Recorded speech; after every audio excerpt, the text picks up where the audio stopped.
Woohoo, everybody, and welcome to NorCal Sports Network. Monday night, August 5th, and the San Francisco Giants are now 500, everybody. That's right, you heard that right. The Giants are 57-57 after last being 500 at 29-29. Welcome, Lou. How you doing, buddy? I'm good. How are you? I had to come back on once we hit 500. Yeah, once you hit 500, we got to bring in the sluggers. Yeah. There we go, everybody. What an evening, man! Giants win it 4-1 behind Logan Webb and Matt Chapman with a monster shot off of a 67-mile-per-hour, almost ephus type pitch. And he crushes it. I think they said 108 miles an hour or something. He hit off the bat. That's all Chapman. That's power. When you can supply the power off of a 67-mile-per-hour pitch, that's saying something. He just got it right. I mean, that's like, Lou, when you hit a beautiful golf shot off the tee and you just hit it square and it's just perfect. It goes far, it goes high, it goes deep, and it goes straight. But again, Dan, the big thing to me, Fitzgerald again. He keeps playing like this. We got to start talking about Rookie of the Year. I know he hasn't played the whole year, but I've never seen anything like this. Right. A kid comes up, and the thing is, he's just not hitting the long ball. He comes back, gets the key hit after. He's playing great defense. It's something that we really have spoken about all season with the Giants. Key hitting, consistent hitting, and great defense.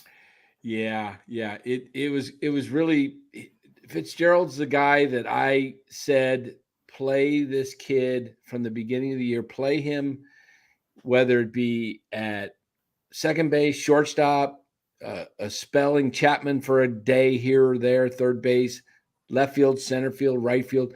Got to get this guy in the lineup. He needs to be the Chris Taylor. Now, with the way the roster's built, I'm just perfectly satisfied in being where he's at. Shortstop, leading off. Just, the guy can steal bases.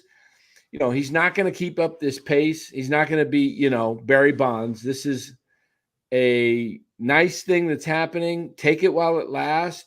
But he is a 20-plus homer guy, I think. I think it's 11 homers in 17 games. Right. It's unbelievable. Yeah. And the other thing, Dan, is with Ramos injured, and we don't know how bad it is. He was out again tonight. We needed people to step up. And what's happening? We have a veteran and we have a rookie that are stepping up. And, who knows? Maybe Lamont is finally getting back his swing too, because his hits were rockets. So I think that's the big key. But again, we're at 500, knowing the Giants all year. We come back tomorrow, and who knows? But this is a chance for tell you the truth, a chance for 6 games against teams with losing records. Yep, Washington. I don't know. When we play Detroit, if we're going to get their ace. But, we got to take full advantage. And one of the things you keep bringing up is, and I brought this up last night, in September, not one team is below 500. Right. And the majority of September is on the road. It's brutal. So we got to take advantage of it now. And one of the issues, though, with the Giants, I mean, all they can do is play the people on their schedule. Correct. And win those games. But if you look at the wild card standings here, let me pull up the wild card here. The Diamondbacks keep winning. Yeah, they won again, and on the road.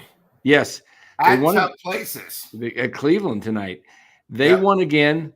San Diego has the night off. The Giants are still 4.5 back because they only gained against St. Louis. They gained against St. Louis. Correct. They did not gain against the Mets. Wait a minute. They did gain against the Mets. I thought the Mets won tonight. What? They did. Why is this showing? You know what? This is showing the Mets lost. Let me look at the scores here. I thought the Mets beat St. Louis, didn't they? I thought they did too. Now this. Oh, maybe they have two. Let's see. What's the okay? Mets, is the scoreboard up there, Luke? Can you see they beat St. Louis right there, 6-0. 6-0, and the Reds come back won. and win. Cubs lost. Okay, so I don't know why the standings back up there again. Let me look. Yeah, why does it say the Mets lost 2 in a row? This is how they haven't updated this. That's not right. Not updated. I don't know why they say lost 2. And didn't the Diamondbacks win yesterday too? Yeah. All right, these standings aren't updated. I'm gonna pull them up again. That's weird. Let me see if I can take a look here. Let me look and see if this is still. As well as the Giants are playing, the only team they gained on in the NL West is the Dodgers. Yeah. I heard a stat tonight that blew me away where, the Giants this year has 2 winning months, 2 losing months. The Dodgers had their first losing month, Dan. Wow. Last month since 2018. 2018. The first losing. Wow. Had a losing month. Wow. All right. I'm just going to MLB because it's updated. I don't know where they got that Mets losing. The Mets have won 1. Okay. I'm going to blow up the standings for the wild card for everybody to take a look. Okay. There you have it. Atlanta's on top, barely. Well, it's a 3-way tie virtually now. Look, the Diamondbacks and Padres, identical records. The Braves have 1 less win, 1 less loss. So they're up 1/100th of a point percentage-wise, 541 to 540. Then you've got the Mets, a game and a half back. The Pirates, who lost. I don't know if they played today. Yeah, I think they did. Yeah, they lost, right? They did lose. So they are 4 back. The Cardinals, who lost, are 4 back, but the Giants are still 4.5 back. It's Correct. Nice that they're getting closer to Pittsburgh and Mets. You got to take over 1 at a time, right? Correct. But you haven't gained on the top teams because look at the last. Let's see. Do they have the last 10 on here? Where is it? Yeah, last 10. Okay, it's in. Okay, the last 10. All even. Diamondbacks and Padres are both 8-2, and so are the Giants. So they haven't gained anything. They've gained 2 games on the Braves, but the Braves had a bigger. They were basically they're 4.5 back of all of them, but they were 6.5 behind the Braves. So the Braves have given up two games, but still, that's that almost next week might be huge. It might be, and you know what? The bigger issue is. They're 5 back in the loss column. That's the big thing. I knew you were going to bring that up.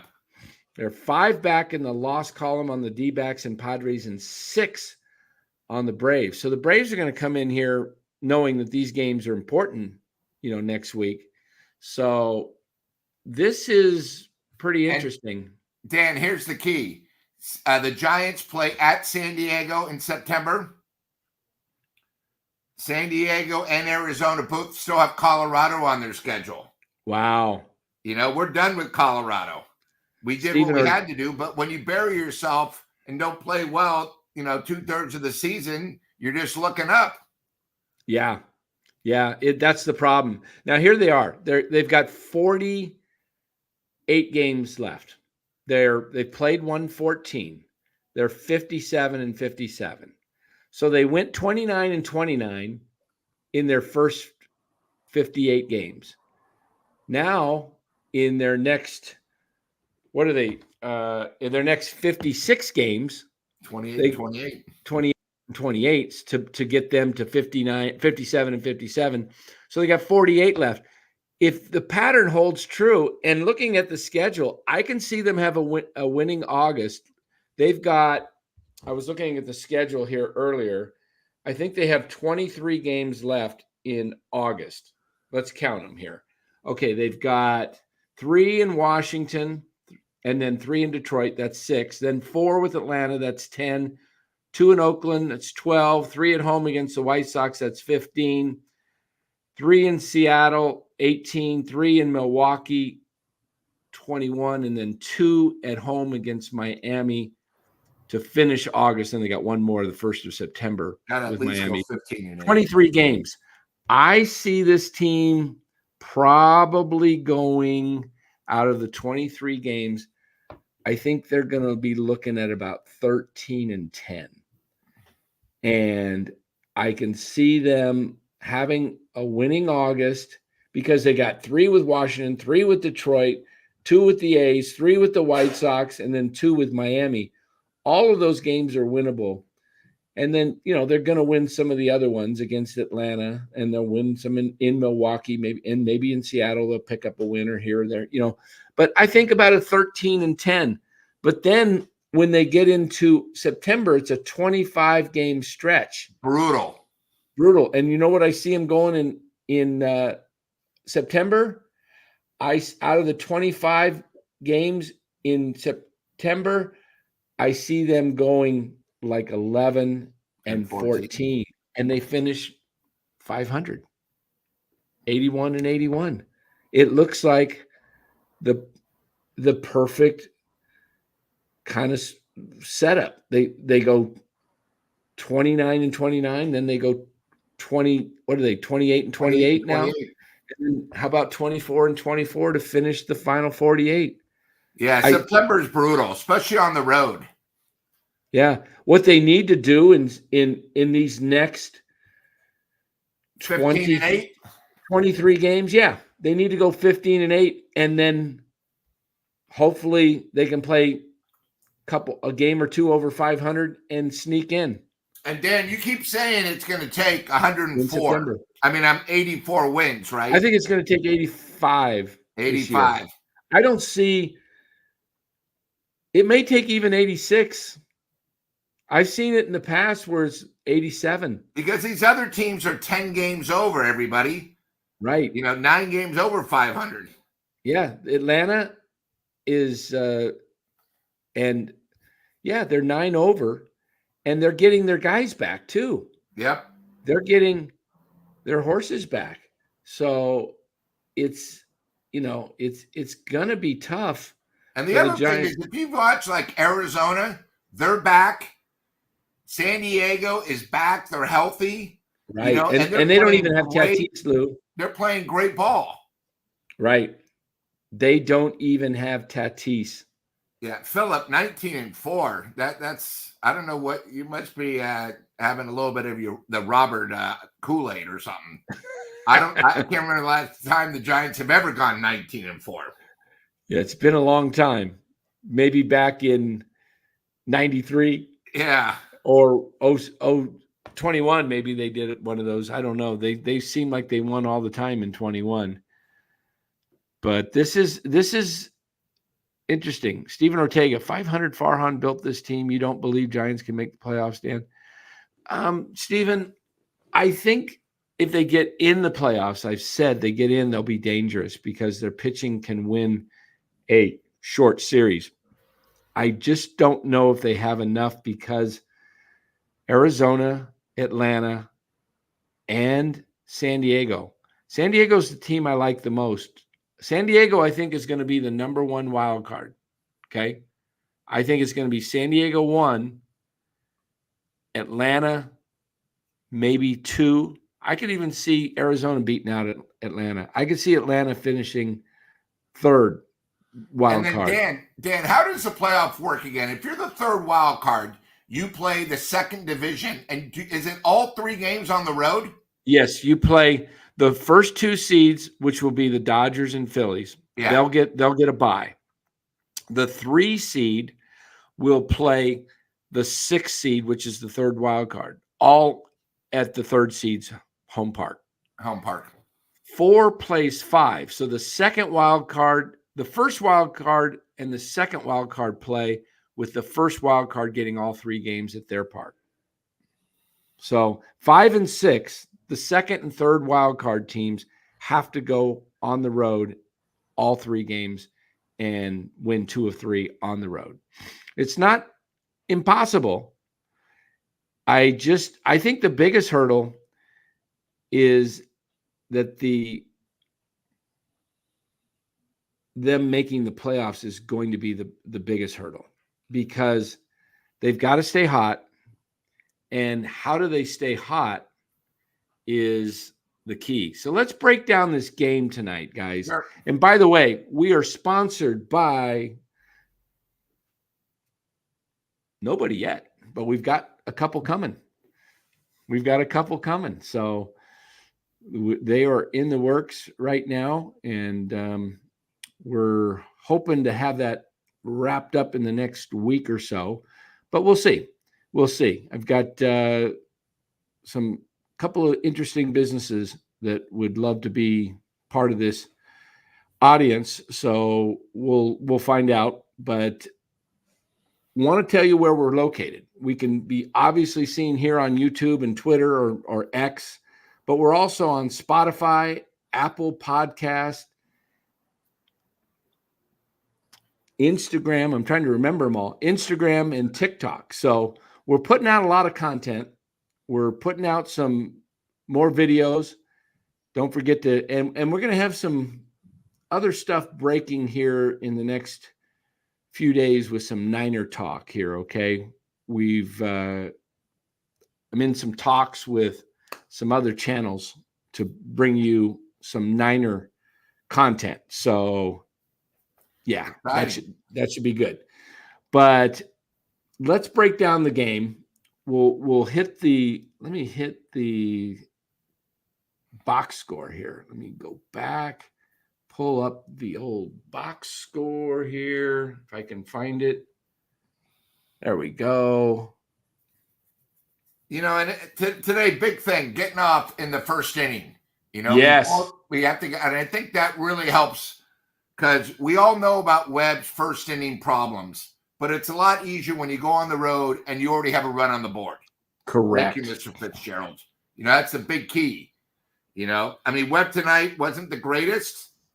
There were a couple guys he just couldn't get out, but I'm telling you, Dan, you brought it up last time. His changeup, it's back. Yeah, the changeup is definitely back, which is good to see. Why am I having problems here pulling up? Oh, there it is. I couldn't find it. All right, the box score. Okay, let's pull this up and take a look at the stars of the game. There you go. Okay, box score. All right, Fitzgerald 2 for 4 with the leadoff home run. And then Matt Chapman with the big 3-run blast that put the game really, at that point, I felt like the Giants had it when it was 4-0. The way the Nationals were swinging over the top of Webb's changeup and chasing it, it just looked like he was going to, it was going to be a question, does the bullpen hold it? But the Giants tried to give it away by basically not scoring with runners in scoring position, had golden opportunities late in the game, second and third, after Conforto doubled. What was that? Who was on base? Was it Encarnacion? Can't remember. Yeah, they had runners at second and third. Second, third, nobody out. Nobody out. Yeah. Couldn't score. And 2 weeks. Oh, it was Wade. It was Wade. Yeah, it was Wade. Encarnacion playing a pretty good right field. Hasn't done anything to say he doesn't belong out there. No, he played a nice catch today. Yeah. In the gap. Yeah, 2 for 4. Had a couple of bad. Oops, that got in there. I don't know what happened there. Let me just kill that. Hold on. I can't find my screen. Are you seeing that? The Olympic thing or whatever? Did that come across the screen, Lou? Say it again. The Matt Chapman highlight, or no? What's on the screen right now? I got something. I have. I got a widget or something that got pulled onto my screen here. No. I just have. It says top of the third, Matt Chapman homers on a flag on the left. Oh, there it is. Okay. All right. I see it now. Okay. I kind of lost a little bit of it, but the big scoring right there, top of the third, the big home run, 108 miles per hour, 409 feet, 36 degrees. That thing was launched. Yep. And then it looked like Washington might get to him. Yeah. They had a chance to. The two brothers somehow got out. Yeah. So, but sorry to move all this around, but No, that's all right, Dan. I like that they put Luciano. I mean, Yaz down at the bottom of the order. Yeah, and then there's no pressure. Yeah. Plus, if he gets on, he becomes like a number 1 or 2 hitter if he can get on. You know, he didn't have to try to hit a homer and strike out. The one thing that's glaring on this road trip is our boy Bailey. I don't know if you've seen, he's going to be below 250 soon. Yeah. Adam C says, "Are you ready to throw in the towel on Schmidt?" No, I don't take game by game, Adam. No. I mean, he's young. He's not getting consistent at bats. You know, he's an excellent fielder. Even if you play him at second, I love having his arm there because he can turn the double play at second base better than probably anybody in the game. The guy's got a cannon for a second baseman. He's got a third baseman's arm. So I'm totally fine with Casey playing second base. I'd rather have Casey playing second than Estrada. And Dan, he only has 56 at-bats the whole season. Right, yeah. I mean, give the guy a break, you know, give him a little time. Yeah. So, yeah. I see that, Eric L. There's a lot of new – we'll get to the Brandon Aiyuk stuff a little later. We'll finish this Giants stuff, but there's a lot of Brandon Aiyuk rumors out there. Could be a lot of posturing, getting Aiyuk to kind of maybe succumb to the fact that he could be dealt and just say, "Hey, I don't want to be traded. I'll play on the 5th year option, or I'll just play I'll take the deal," whatever.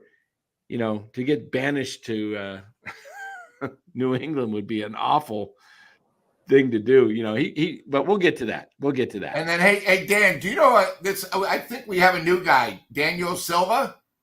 Let me see, Daniel Silva. I'm looking here at Hey, Daniel, are you a Bear Downer? Forks down, Bear down. That's Arizona. Let's see. We got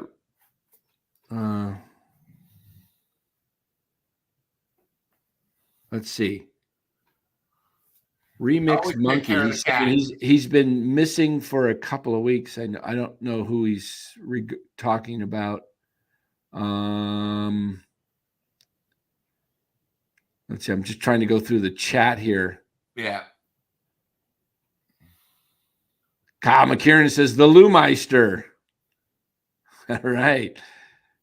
Let's see as we look through here. That was part of the agreement. Dan kept asking me, "Hey, Lou, you want to come on the show?" And I said, if you got your hats for winners like you're wearing tonight, once we become 500, I will come back on. Okay, there we go. Now we got to go over 500 tomorrow. Yeah, just one game. Come on, guys.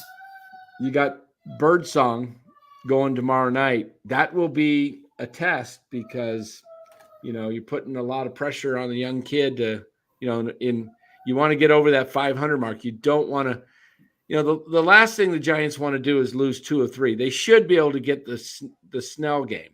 I mean, that should be a given coming Wednesday. Yeah. I mean, he's just tough. I mean, he's going to be hard to hit. So, you know, this team,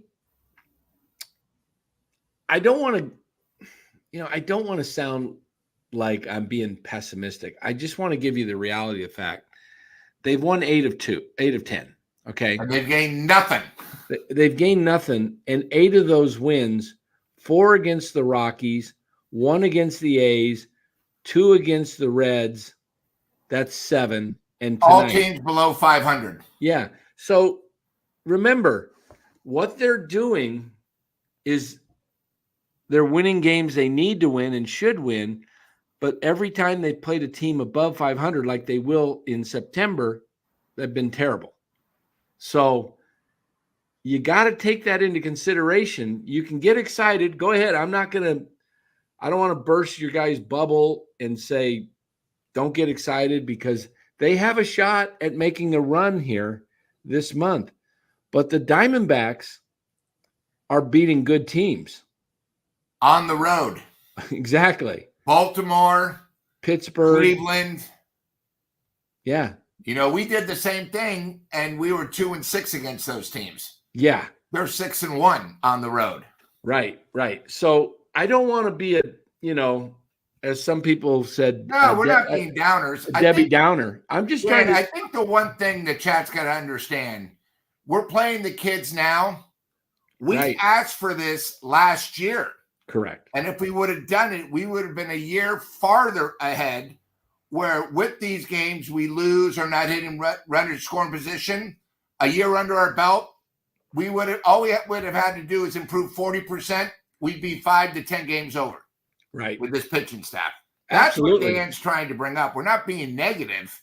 Just, we've been asking for this for a year. We're very excited for the kids.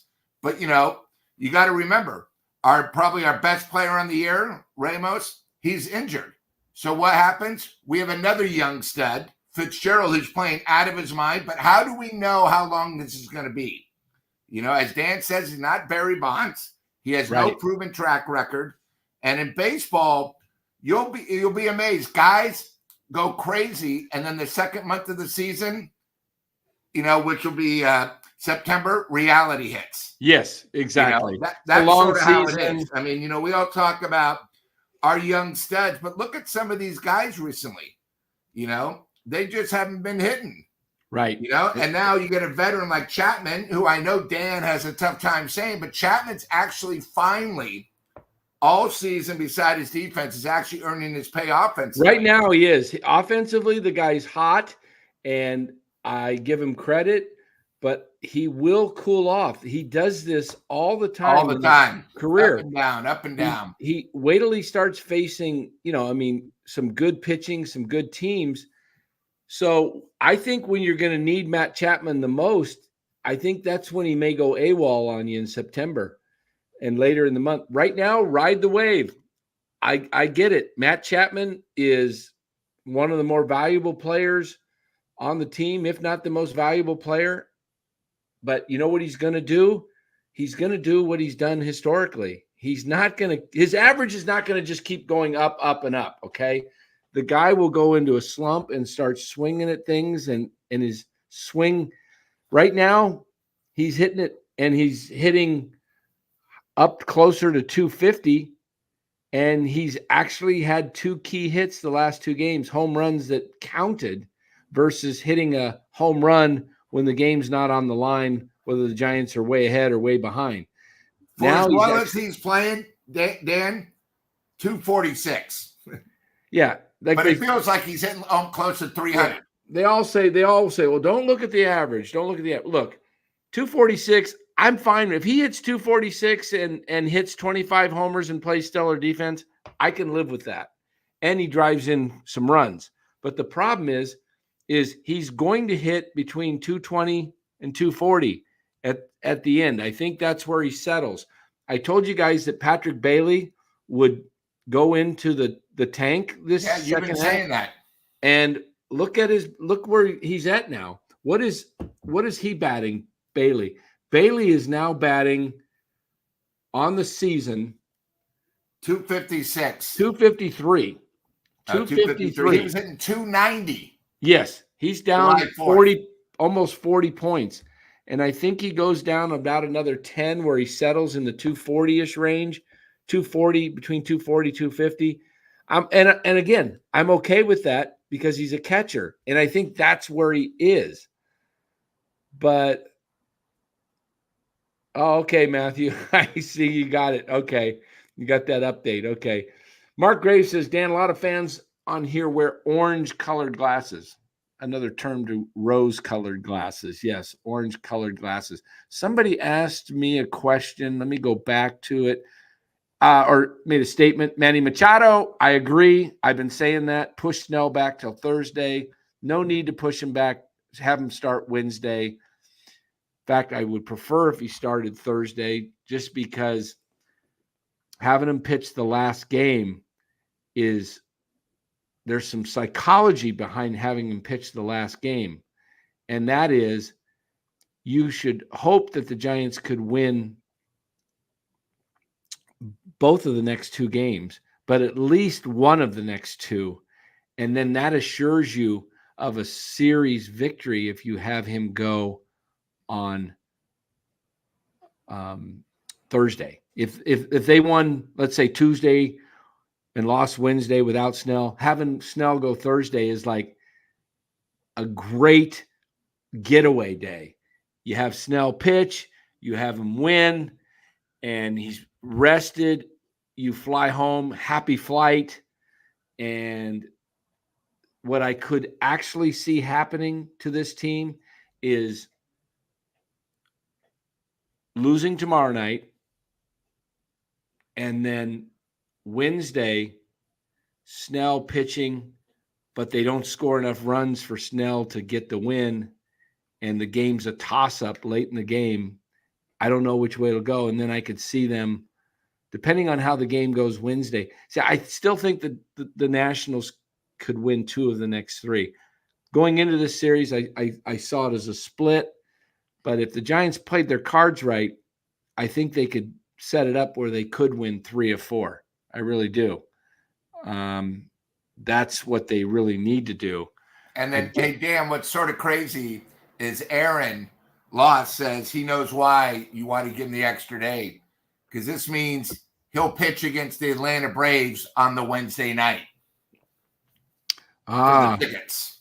Oh, hey, that would be something. Yeah, I wasn't even thinking of that. You guys all want to see Snell up close. You're going to be able to be feet away. I purely think it's just good for the team, for him. No, I agree. I think that's a great call. I mean, he pitched 114 games, innings. Not only did he pitch 114 innings, but throwing a no-hitter takes a lot out of you emotionally. And to come back, that extra day of rest. So, Giants, somebody get this to the Giants. Push Snell back till Thursday. It's a getaway day.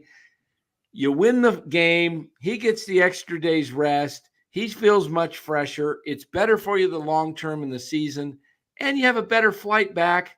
And that's you don't want to lose that game Thursday, and then have the feeling like, dang, we got to fly all the way across the country, and the road trip was not quite as good as it should have. That's a great call, because Dan, I don't know who's pitching for Friday night for Detroit, but I think their A's pitch Sunday, so he might come back on Friday.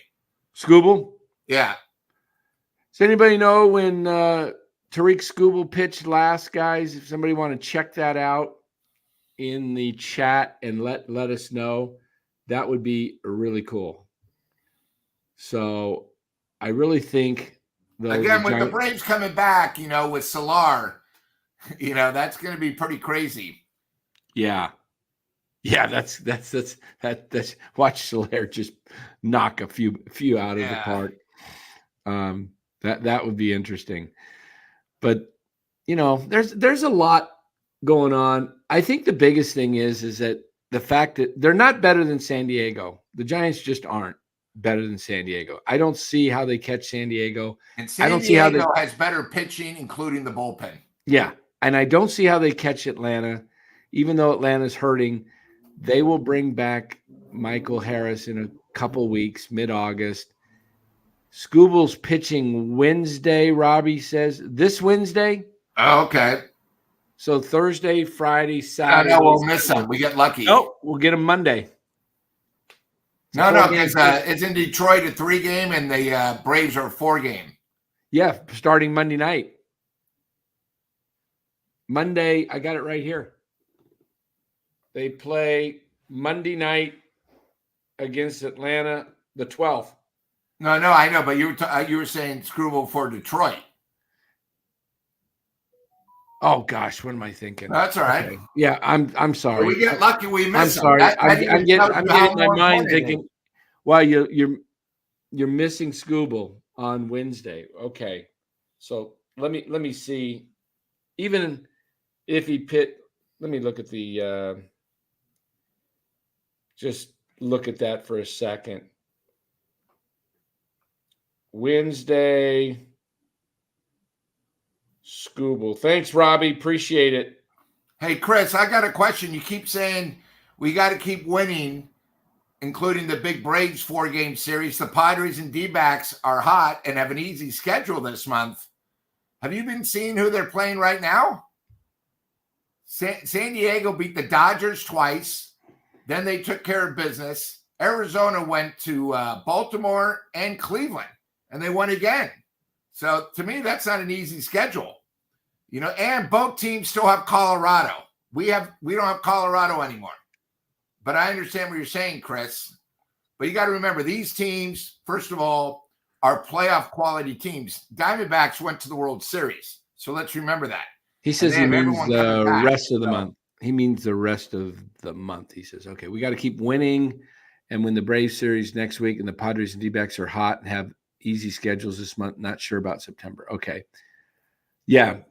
Okay. Well, yeah, like you said, they're beating good teams right now. But Eddie K says, I respect your side, Dan, but he's a 9-year vet. If it's his day to go, it's his day. He's a big boy now. It's time to stretch him out. This team ain't going anywhere, so just pitch your days. I see your point. The only thing I would do is, where I disagree, Eddie, is that I think you got to protect your assets and think that you could get into a situation where you could make the playoffs. You don't want to burn him out. Remember last year, Alex Cobb went for that no-hitter. He was 1 out away. And the next game, boom. And he was done. And he hasn't pitched in the big league since. So there is something to these guys that go beyond what they're used to. And I'm just saying, pitching a perfect game is not just it's especially for him. Blake Snell never even, before that game against Cincinnati Friday night, had never even touched the mound in the 9th inning. Not even walked out and got to even touch the dirt. He'd never been near it. So he went beyond what he's ever done. And then the fact that it was so taxing and emotionally draining, I just think that extra day would just be a wise thing. It is a day game, so it's not like a full extra day. I mean, he's pitching, but to me, I think that just that mindset, but we'll see. Maybe he goes out Wednesday and duplicates what he's been doing and goes out there and throws 7 shutout innings. And what do I know? Maybe you're right, Eddie. I mean, it's just my own thinking. It's just something that I think would be of benefit, because I have seen pitchers go beyond what they've ever gone, and then for some reason they come back and they just don't have it. Hey, Dan, the one thing too is this season his high was 77 pitches. He pitched 114, guys. Yeah. I mean, it is possible that Snell hits a wall.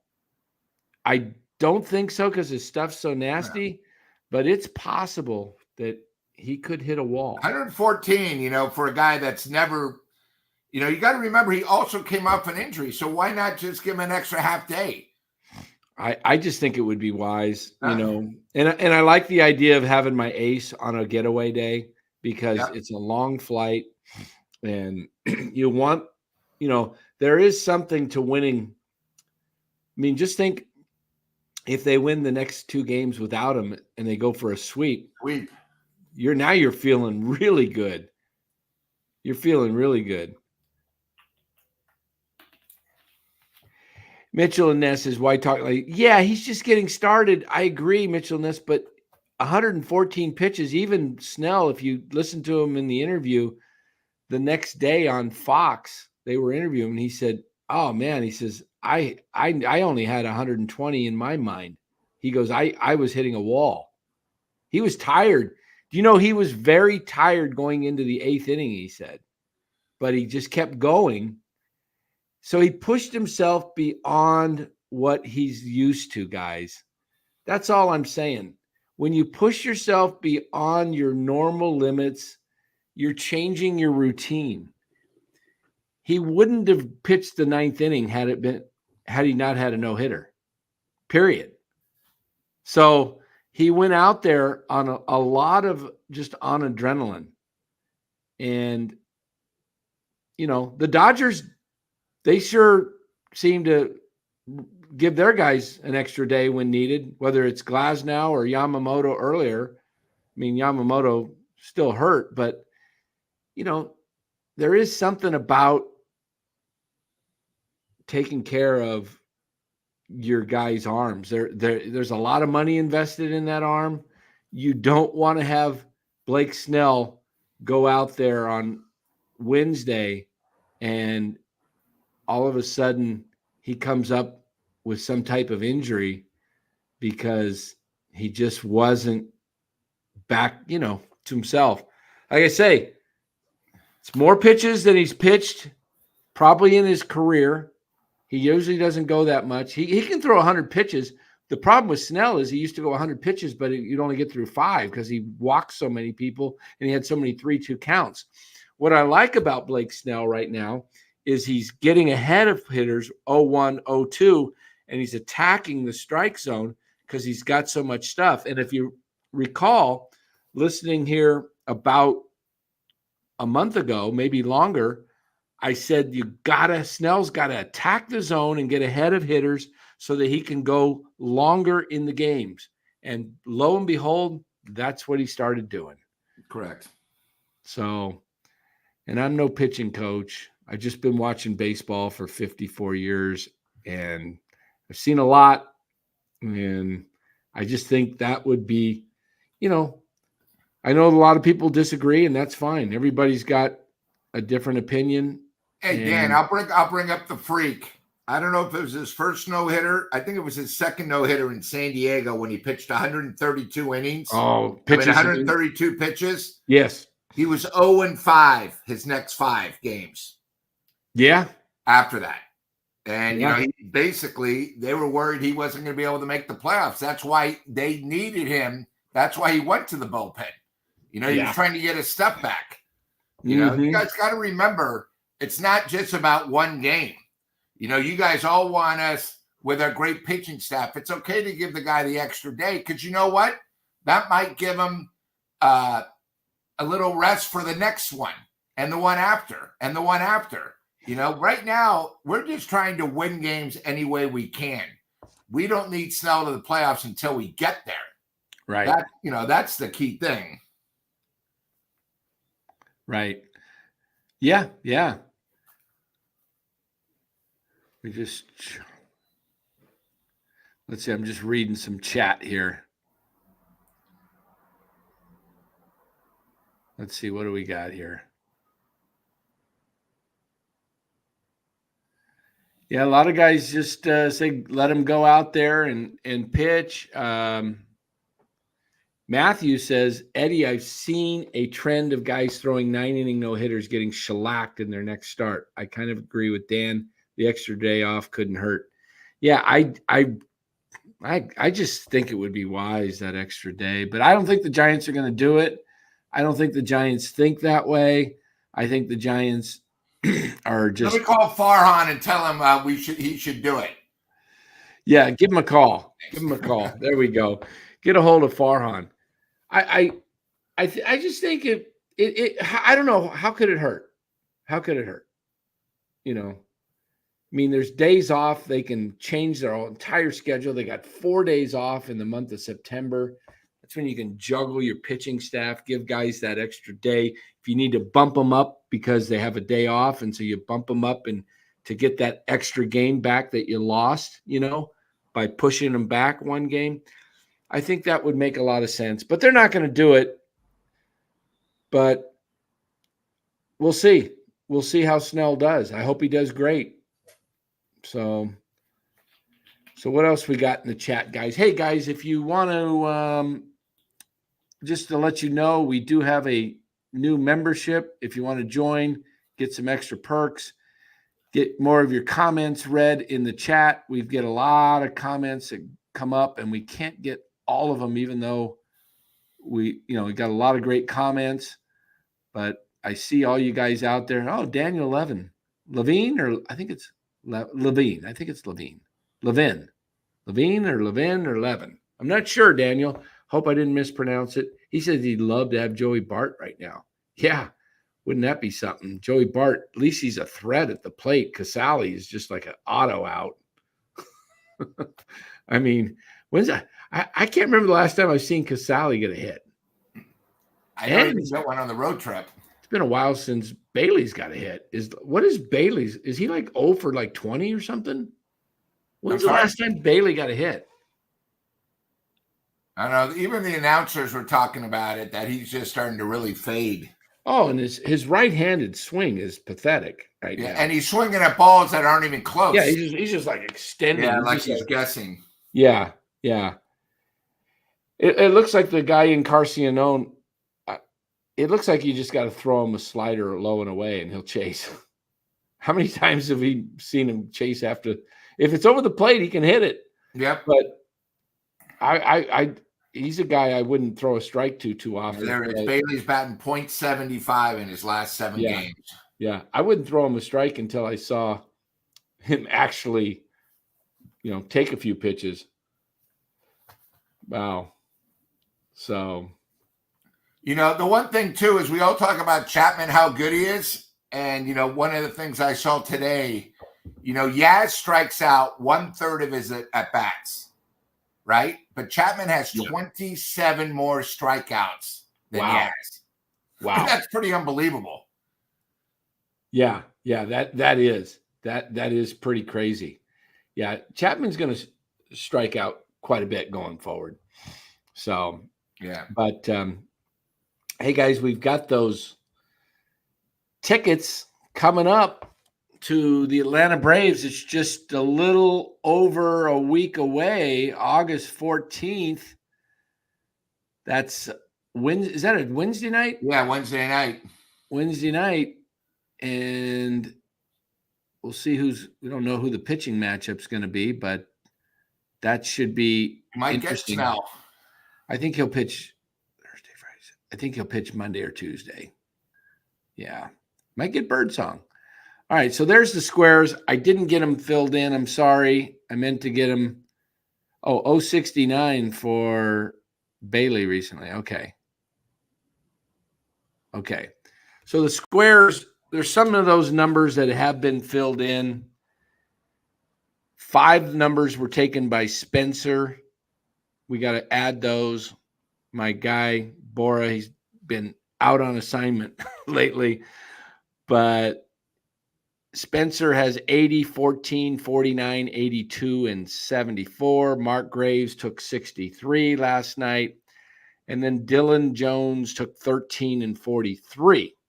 So most of those, number 18 is still available in the first 2 rows, and that's it. For the first 3 rows is 18. 1 through 30 is taken except for 18. And then 31 through 50, there's a couple numbers left. There's 48 left, 46 and 45. 43 is gone. And then there's 36 and 37 and 39 still. So, but look, guys, we're giving away 4 tickets. This man right here, who you're looking at, right there, Lou, there he is donating 4 seats, guys. And you know where those 4 seats are? Well, I'm glad you asked. I'm going to show you where those 4 seats are. They're right there where the red arrow is. Front row. First so 4 the arrow seats. is seat 8. We have 1, 2, 3, 4. Yeah, so you're over by the dugout. The dugout. So those first 4 seats from the dugout, 1 through 4. So, guys. And me and Dan have made it where if you're an Atlanta Braves fan, you can go for their batting practice. If you're a Giants fan, you can go early for the Giants batting practice. That's right. So I've done it a few times, which is great. You go to the batting practice. If you go to the Giants, you're on the field. You get photos with the players. You get to see them up close. You can take photos of, where you are. You get to actually go in the dugout, take a look.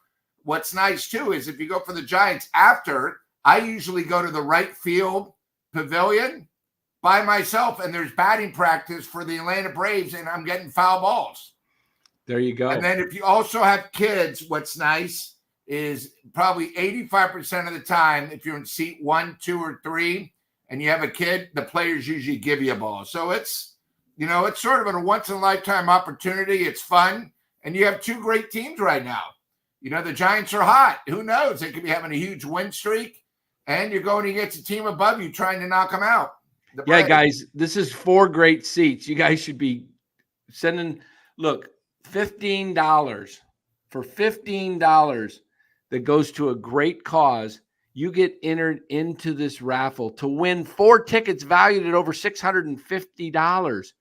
Okay? You don't have to pay full price. You get 4 seats. Lou, I'm almost thinking sometimes I feel like we should just be looking at maybe splitting 2 and 2 and pick 2 winners. But I mean, I don't know maybe we should have whatever the chat wants. Yeah, we might have to look at that. Changing it to 2 and 2. If the chat's good with that, however we want it. Yeah. All we need to do is figure out the last day, because I need at least 2 days to get you the tickets. Yeah, we're looking at doing you got to make sure you're on the MLB app. I want to make sure you have them. I want to make sure you have them so there's no problems and you can go and have fun. That's what's most important. Yeah, because we're gonna do the drawing, I think, either Thursday night post-game show or Wednesday. Could be as early as this Wednesday, but I think we're going toward Thursday. So, guys, if you want to get tickets to help this young little boy who lost his mom, it's Vince Russo, who's part of our show at times. He's been on the show. He knows the family. We're trying to raise money to on a GoFundMe page, helping Elijah navigate a new normal. You can go there, read about it. For $15, you get a chance to win 4 front row seats. We could end up breaking it up into 2 and 2. I don't know. We'll figure that out. Hey, Dan, is there a way you can get Vince to maybe just come on for a quick second to talk about the family? About the great cause? Yeah, I need to get a hold of him and see if I can have him. Who knows? He might have somebody that might want the rest of the squares. Right. Yeah. Let me text. I'll text him here. Yeah. So go ahead and share some stories, Lou, about the seats. Some of the Well, I can tell you guys and some of the events that you've had there. Good times. I can tell you guys earlier this year, I was in my seats. The Giants led by 2 going to the top of the 9th, and our great closer came in, didn't get anybody out, 5 players. And I actually went up, because you're in seat there. You can actually get that close to the players, and was screaming at them, saying, this is a joke. You're not even upset. You just blew the game, you piece of junk. And I actually got escorted out because the security guard didn't like what I was saying. All the Giants players are looking at me. But, you got to remember, I'm a fan. When I go to the games, I want to see the Giants win, but I actually got asked to leave by they have 2 rent-a-cops that basically, and the fans got upset that I was actually upset. I'm not a homer. I'm just realistic. When you go and your reliever faces 6 batters, gives up a triple, a double, hits somebody, it was horrible. He just wasn't good, but that's what's great about these seats. You can get right in the players' faces. Every time I bring a female with me or a client that's a female, you basically have the players right there. The players either will give you a ball or they'll ask for the phone number. You can just scream at somebody, they turn around. And then the key thing is about these seats is if something happens the night before, they do the interviews with the players like they did with Snell coming back with Webb. They're right in front of you. I mean, literally, they do it where when, Dan, you've seen it when they do the interviews. If you're in seat 2, you can actually touch the player in front of you. That's how close you are. So it's an awesome opportunity. These seats have been in my family since New York. When the Giants came out to California, I had at one time 7 seats in my family at the Stick. Yes, I was there when the the earthquake hit. I was also there when Hank Greenwald went crazy, 57 years of misery when we beat the Cubs to go to the World Series. And, it's just, it's one of those things. If you're a true Giants fan, once you sit in the front row, you'll always want to sit in the front row. It's sort of like, I always wonder why these people pay so much money for concerts sitting in the front row. Once you do it, you're almost, you want that feeling of being, part of the team, being that close up. So if you have anyone that, before they're going back to school, since school's starting up again, you have a son, you have a daughter, you want to impress a girl, or maybe you have your old man who's maybe not doing too well these days and he's taking care of you forever. How about take your dad to a game or your mom, just show them that you care and, they don't tell them where the seats are until you get there. That's sort of what it's all about. Yeah. And guys, if you want to get any of these squares, all you got to do is email me your, that you want squares, and I will email you back the Venmo that you could send it to. You can send it to my Venmo. I just didn't want to publish my Venmo directly because I don't want any spam and different things out there that I've heard that can happen. So email me directly if you're interested in any of these squares. $15. You want one, 15, you want four, $60, five, $75. Spencer sent 75 last night for 5 squares. That was great. Good job, Spence. We've got just a little over 30 squares, I think, remaining. So, and there's only a few days left. So see if you guys want to get in, man. You get some great seats, and you might see a very, very meaningful baseball game, which would be kind of fun. So let us know, and we appreciate it. I'll check my email to see if there's anything coming in over at NorCal Sports Network, or not. Yeah, NorCal Sports Network at gmail.com. I'm just looking to see if there's anything in there. I haven't seen anything yet, so we'll get back to the show here. And you know what I forgot to do? I've got the wrong. Hold on here. What did I do? Oh, when I put that up, I lost the overlay. So let me hold on a sec, guys. I'm doing all this stuff here. Where did it go? There we go. Okay. All right. NorCal Sports Network, guys. Yeah. So let's see. Ryan says, can we discuss how Boris says to DFA Conforto? And then Conforto goes on a complete tear. Conforto watch the show. Yeah. Yes. I said I don't think you should DFA him because I think, at this point, you didn't trade him. So you're going to try and do anything with him. I think it's a little late. Ryan also says, after Chapman woke up after the solo homer, heckling from Dan. Yeah. Hey, look, I have nothing against Matt Chapman personally at all. In fact, I actually think he's a good dude. I like him. I just want more production from him offensively. What we're seeing the last week, especially the last 2 games, that's great. He's hitting timely hits, giving them home runs when they need it. So I like it. But it's only been a week. He's got to keep it up. He's got to keep it up. So Cliff Martinez donates $2, says, give us some 49ers tonight, Dan. The boys need it. All right. Robert Boyd, what up, guys? Hey, Robert. There's Robert, and he's a member as well on the channel. So thank you, Robert. Appreciate you being here. Mark Graves, another member. Can you split the batting practice? That would be great. I don't think you can, could you? It's one or the other, right? Yeah. Yeah. All right. Well, let's get into some 49er talk.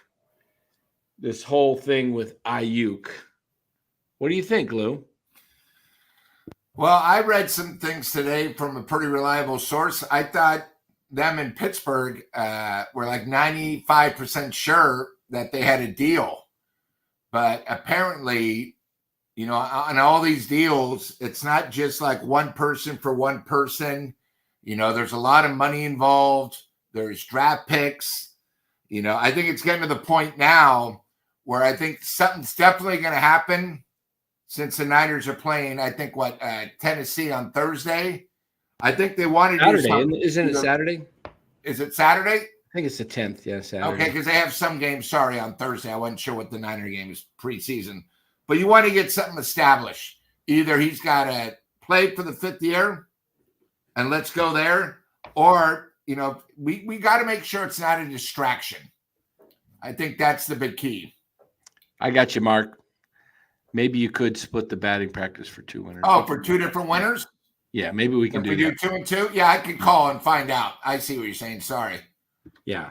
Yeah, so, but I think, it's starting to really gain steam, especially today. And,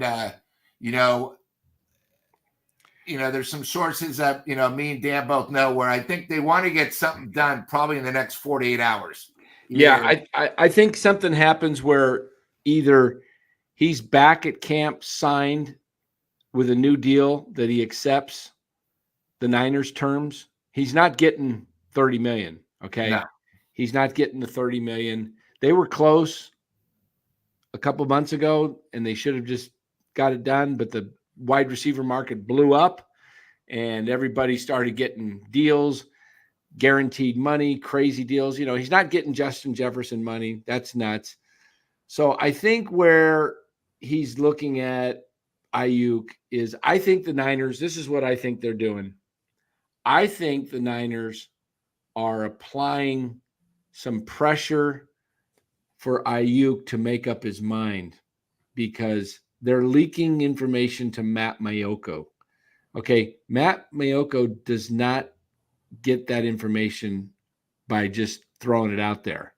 He's getting it from the inside, and I think what they're looking to do is make something happen quick where there's, like you said, Lou, it gets settled one way or the other. Yeah. And you know what? There's a possibility that the Niners have decided to go in a different direction and have decided, you know what? We've got this kid Pearsall. We've got Conway. Who's the kid they drafted? The kid out of Arizona, the small, what's his name? Henley. No. I'm drawing a blank. Returner, yeah, that kid 2 years ago had 107 catches. The kid, Jacob Cowan. Cowan, yeah. Okay. He can return. Yeah. In fact, Yeah. That's sort of funny. They were talking about it. You got to remember with this new returning system, you got Cowan. That kid, he's only 5'10", and Right. I'm being generous. He's small, but he can catch everything, and he's lightning. The other thing is everyone's upset. Oh, people don't realize, unlike baseball, there's a salary cap in football. For us to give him what he wants, you got to remember, we next year have, I think instead of Aiyuk right now, I think we need to take care of our linemen. People keep forgetting about Trent Williams. You know what I would love to see him do? I would love to see them trade him to Pittsburgh. No draft picks. Just give me Troy I'm not sure how you pronounce it, the tackle, Fanu, and the center that they drafted in the 2nd round. Oh gosh, what's his name? I know if Los is in here, he knows who I'm talking about. The guy, hold on, I'll look it up. Yeah, the other thing too is there's a rumor out there that New England might want him. But New England's not going to give up a first, but they might give up a number 2, 2nd round pick. Remember, New England this year might be the worst team in football. Yeah. So if they give up a 2nd round next year, that'll be the first pick of the 2nd round. Right.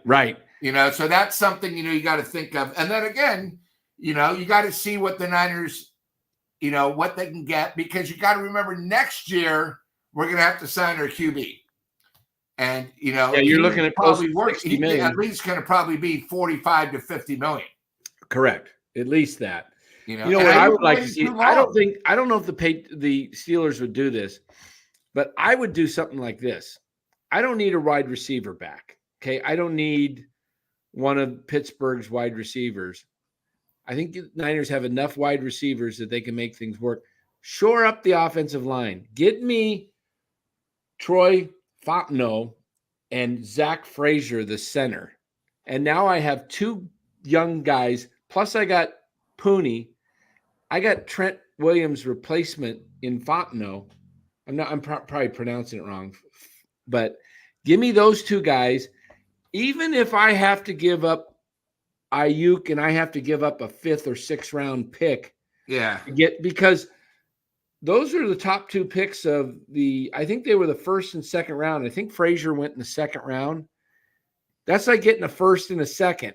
But if you that's why I say you might have to throw in a 5th round pick or 6th, but I would do that because then the Niners are, they're getting the line, they get the center they've needed and they get a tackle. That's what I would love to see the Niners do, but I don't think Pittsburgh would probably want to do that. But you know what? The Niners hold all the cards in this. Yeah. Because they don't have to trade him. They don't have to trade him. So they can hold back and say, if Pittsburgh really, really wants this, number one receiver and wants to pay him $30 million a year, all right, we want your two linemen. We want your tackle and we want your center.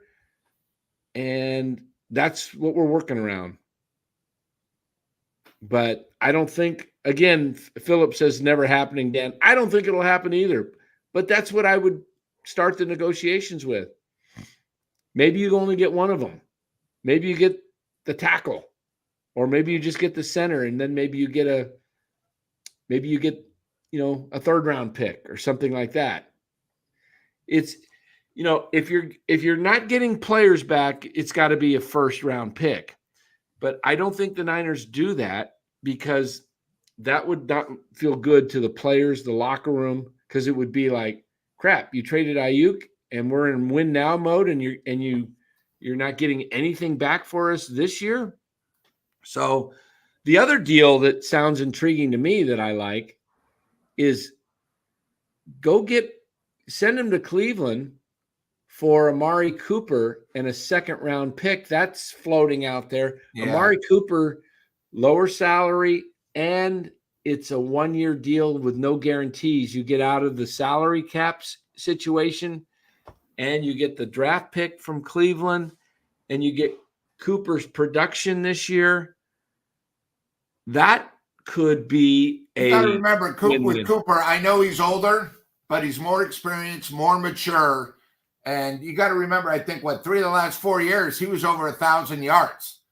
So, he basically improved once the Raiders he got rid of the Raiders when he left the Raiders. I mean, right. Cleveland, he was a stud. He still is. But yeah, the thing is a lot of Niner fans, we don't realize how spoiled we are. We're now complaining about a guy that might be 4 years older. Come on. He's only 30, 31. Cooper's good, and he'd fit great in our system. Yeah.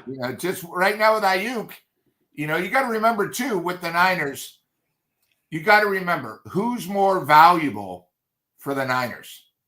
Because in the next couple of years, you got to sign a quarterback. You got to sign your other wide receiver. You got a lineman. Aiyuk, again, had a chance 4 months ago, but I think they've had 8 wide receivers have all signed since then. Yeah, yeah. You also signed Trent Taylor, who's kind of a 3rd down possession type receiver. Yeah. You've got Juwan Jennings. Is Pearsall? I've heard some things about he's had some issues with getting separation. I don't think that's going to be an issue. You know what I think they drafted Pearsall?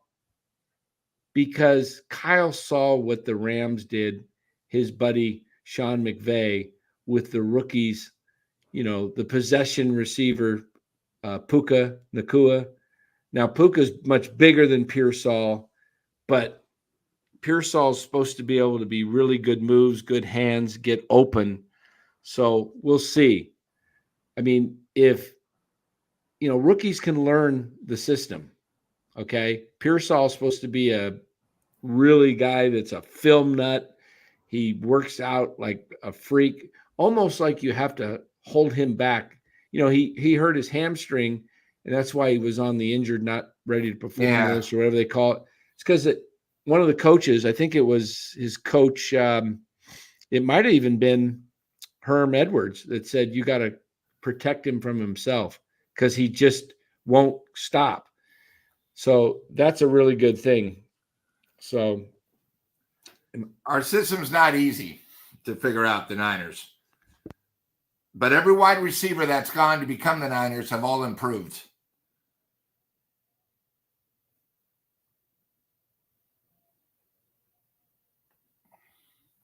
I think the biggest problem is not our wide receiver. I think our backup QBs. I'm not too impressed about that. Oh, yeah. Game. I know Larry's not impressed. I mean, I think it's very minor league where, we were spoiled with our backup. But, I mean, we have – let's just pray no injuries. We'll just go that way. And you got to remember the curse of Madden this year. You saw who's on the cover of Madden, right? Oh, I can't hear you, Dan. I'm muted. Is Purdy on it? Nope. CMC? Yep. Oh, boy. Yeah. Oh, boy. For the young people in the chat, they used to have the curse of Madden where the first 18 years, whoever was on the cover got injured. Right. So, it's just one of those things.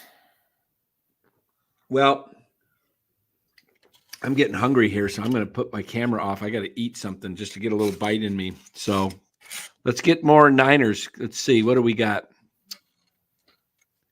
Let's see. Jimmy says he thinks the curse ended a couple years ago. Yeah, I think it's been okay recently. Yeah, but, now that we have a Niner on there for the first time, anything's possible. Correct. Anything is possible. Yeah. Here, I got a question for the chat. I mean, I've been to 2 Niner games at the new facility, but I've probably been to a couple hundred, including playoff games at the Stick. We're all talking about the Niners. Why don't somebody from the chat, what was your most exciting moment? Maybe someone went last year to the playoff game against Detroit where it looked like we were out, which might have been incredible live. But I was very fortunate. I was at the Catch, with Dwight. I was actually probably my biggest first early thrill. You were at the Catch, huh? You were there? The Catch. Nice. Monday night against Fran Tarkington and the Vikings when the Niners back then were lucky to be 500. I was for that game. I was at the final game ever at Candlestick. That game for the Candlestick. Now, MF, were you at the Packer game when Terrell caught the pass in the wild card game? Or no, I don't think he was old enough for that. Yeah, unless he was a young guy. I don't think MF was old enough to me, for that. Candlestick for football, I thought was amazing. We all forget against Atlanta, the final game, the Niners were about to lose. And there was a fluke play with 52 seconds left for us to get the win. But, I know the other day we were talking about with Steve Young doing the getaway against Minnesota. I was at that game. That was pretty crazy. And then, I just think, growing up in the 80s, the Niners against the Cowboys were always memorable, and the Niners against the Giants. And then, of course, unfortunately, I was there when Roger Craig fumbled, where if Roger Craig didn't fumble in the playoff game, the Niners might have won 3 years in a row.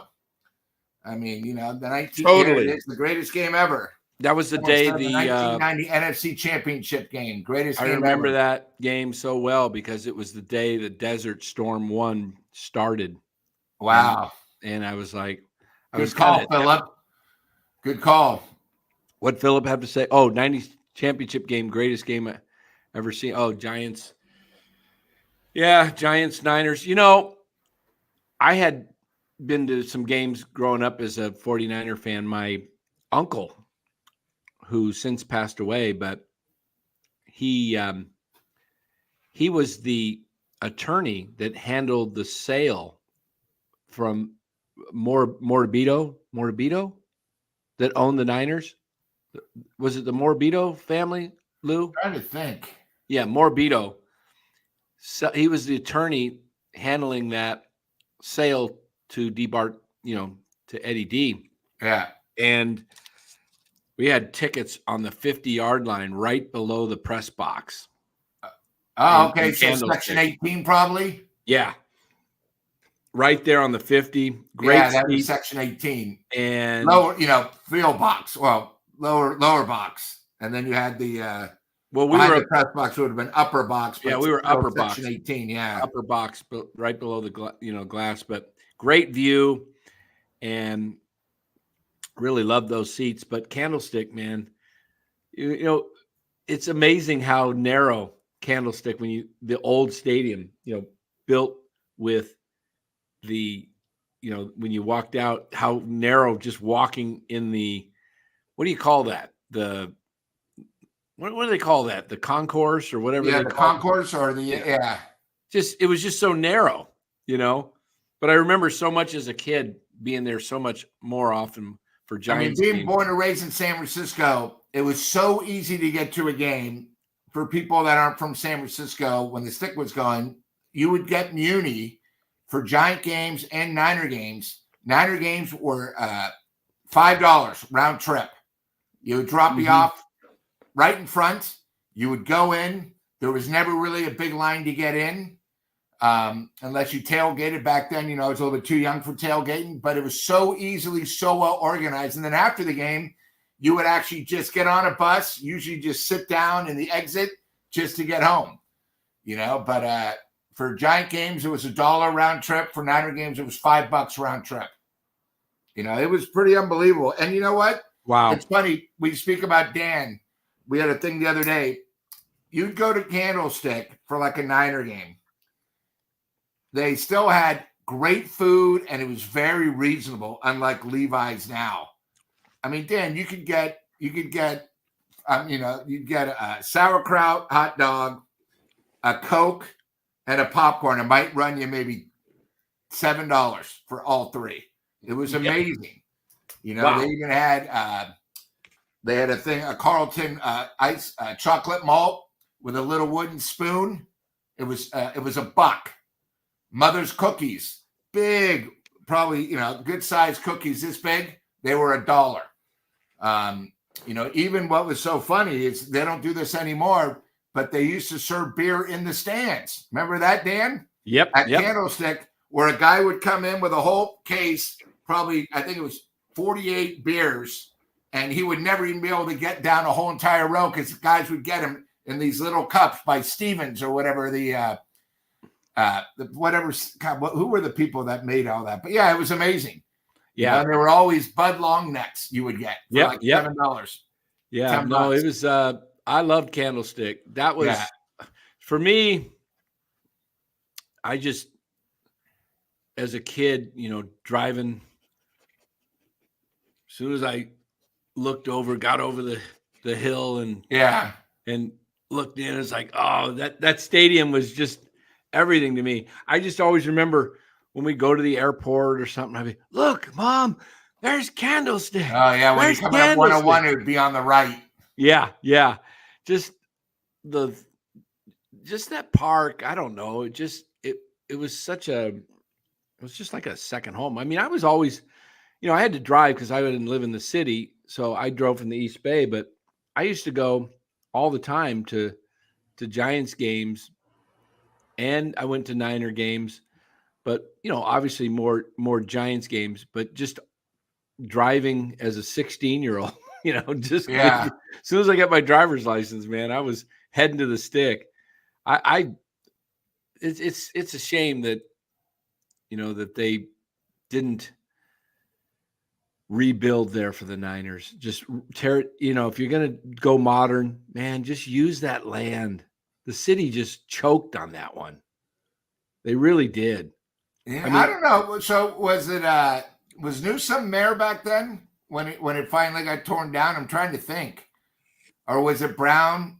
It wasn't Agnes because it was too early. When did it get torn down? Somewhere around 04?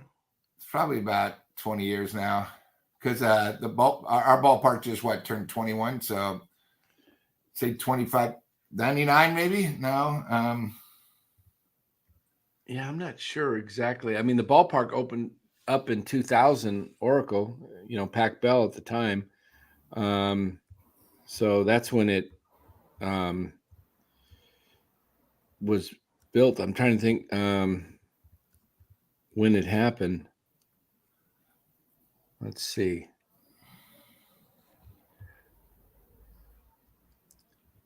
We can't play other people's YouTube, can we? Their final game was 2013. Yeah, I wish we could play somebody else's YouTube channel, but I don't think we can. But then the last event ever was Paul McCartney did another concert since, of course, the Beatles' final show ever was at Candlestick as a group. That's right. That's right. Yeah, that was the final thing ever. Yeah. I'm trying to look and see. This page is out of date. Okay. Oh, there it is. There it is. Let me pull this up. Are you doing the interception? The Bowman interception? I'm looking for. Oh, there it is. There it is. Hold on. Okay, let me start this over here. The pick at the stick. Let me show this here. Since we're talking. That's so funny because that game, Kaepernick was our QB. Can you guys see that? Yeah.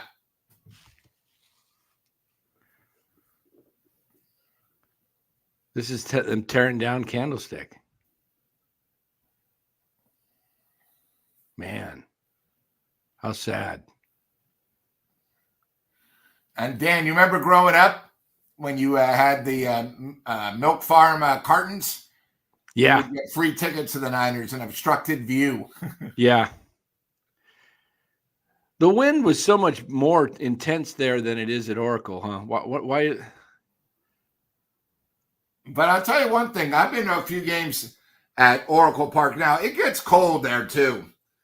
People thought where it was downtown, It won't be cold. But, boy, it's been pretty ferocious, some of these night games. Because remember, you're right there on the water again. Exactly. I'm still hungry here. I got to eat more. And hey, Philip, I see your comment. I can't believe they couldn't figure any way to keep the Niners in San Francisco. I agree. It's disgusting. It's politics at its worst. And I think what's the worst part about it is there's no way to go directly from San Francisco to the ballpark. No direct way unless you drive. There's no bus. There's no train. It's horrible. It's sort of like they just threw San Francisco to the side and said, oh, okay, oh, well. And what's sort of crazy about it is I think they had like 40% of the 49er fans who basically weren't from San Francisco. They were more, from the burbs. But it wasn't like San Jose. It wasn't like directly like San Jose. There was a lot of people from Fresno, people up from Tahoe, Sacramento. But yeah, they just couldn't come up with a way. And again, I don't know what the answer is, but you went through two mayors and we couldn't figure out anything. It was like, and again, they wanted a ballpark that was going to be paid for, especially after the success of what the Giants did. The Giants, remember, is fully financed. The Giants actually sold seat licenses. So like where I sit, I actually own the license to that seat. And, when Dan was a season ticket holder, that's probably how he had to get tickets. Exactly. But it's a lot different. And if you watch to see how much the seat license for the Niners were, it was ridiculous how much more it was when the Niners. But yeah, someone on the comment bought up Niner tickets are expensive. It's ridiculous. Even the preseason games, you can't get a deal.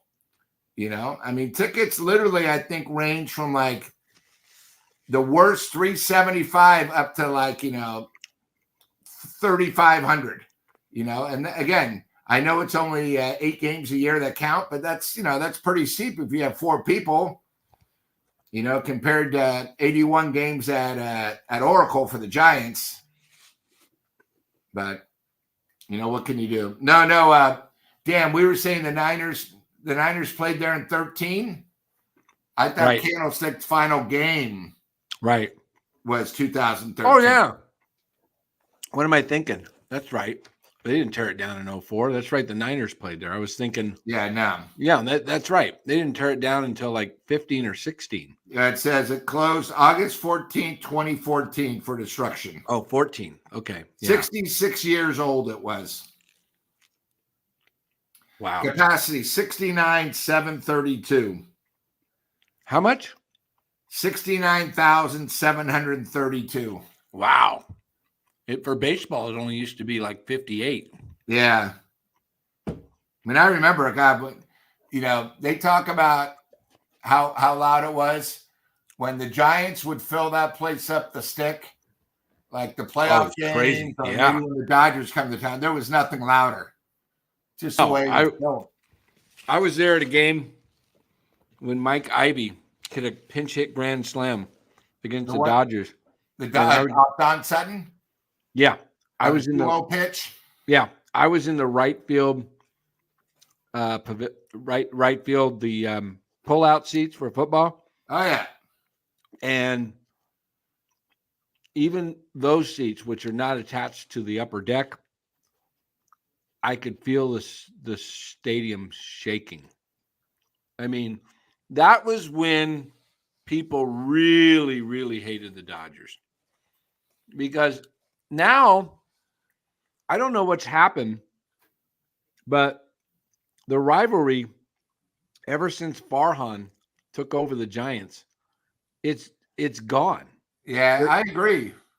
There's no passion for the Giants. Do you think the last time maybe, Dan, was when Dusty was the manager and Johnson hit the homer on Labor Day weekend for us to take over first?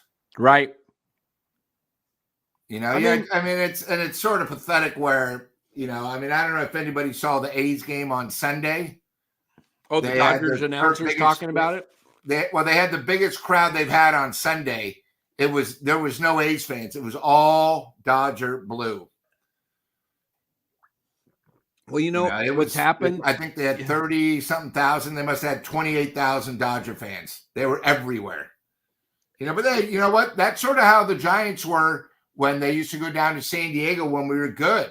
Nowadays, Dan, when you see Giants fans, depending on their trips, they don't get that many people. I think people just in general are sort of frustrated. Yeah, we all talk about how good the crowds are at Oracle. My God, they're doing tickets for tickets this weekend against Detroit, 2 for $20. This is that's why they're getting averaging 30,000. Lou, that's why they're averaging 30,000. They're giving stuff away. And you know what they're doing? They are trying to win the battle but lose the war because their season ticket holders like me got disenfranchised and didn't renew because they were sticking it to the season ticket holders. We're paying the full bill, and then the games that we don't attend, and if we want to sell them, they're undercutting us at the gate. Yeah. By 50, 70, 80% less than what we paid.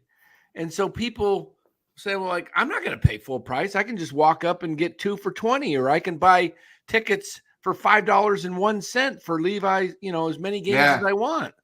That's one thing I get frustrated about. Like our tickets for next year, we have to pay by September 3rd for next year. They want all our money and they sort of threaten us.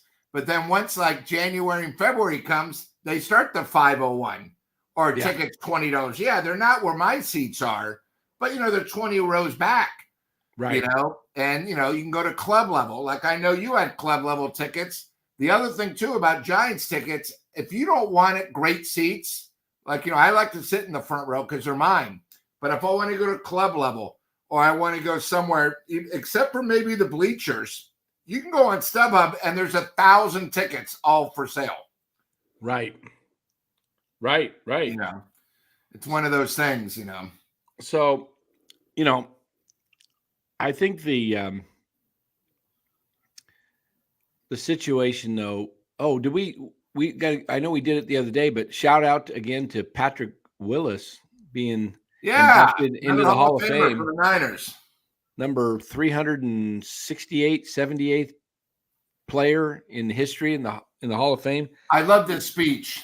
Yeah, it was a good speech. Very good speech. Yeah. I thought, yeah, and it was really good. Really good to hear Willis. And I just think that I don't know, this Niner season though, is it in your mind, is it Super Bowl or bust? Let me put it this way. If the Niners don't win it this year, do you think maybe they have to do a coaching change since we can't win the big one? Wow. Depends on how things turn out. It's just gotten to the point now where, yeah, we have a great head coach, but he couldn't win it up 28-3. Right. We've been there, and I don't know if he's cursed or what. It's, I don't know. It's hard. It's hard to say, but the other thing too is you can only get close so many times. Again, we've been spoiled with the Niners. You got to remember, we're one of two teams with so many rings. Okay. We want the best for the Niners, but first of all, last year I thought might have been the year because we got lucky. We got lucky in both playoff games.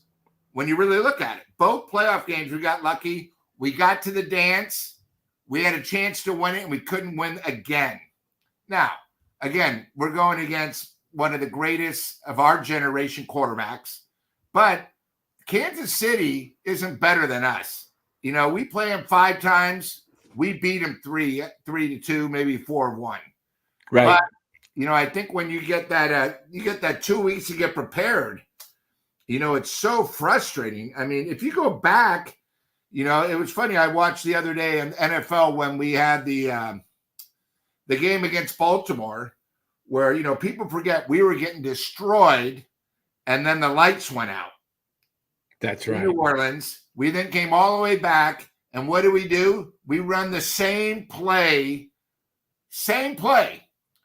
Second, third, and fourth down going for a touchdown with Harbaugh in charge. The exact same play.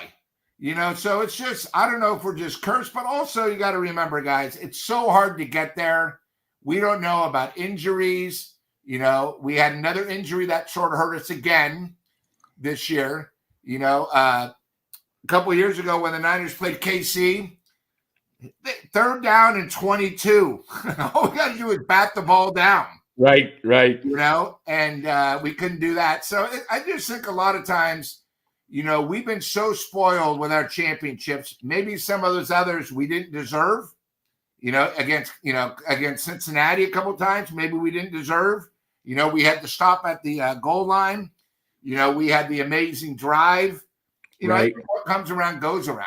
Yeah, kind of evened out. We started out 5-0. Now we're 5-3. And again, that brings up the title where I get in arguments all the time. Maybe I'm a little bit Homerish, unlike, our announcers, but, everyone always wants to know who the GOAT is. Joe never lost the Super Bowl. 4-0. But Brady, no interceptions. No Brady's, interceptions either. But Brady's everyone says Brady's 7-3, right? 7-3. Yeah. So again, it's tough. You look back. The one thing about football reminds me of basketball.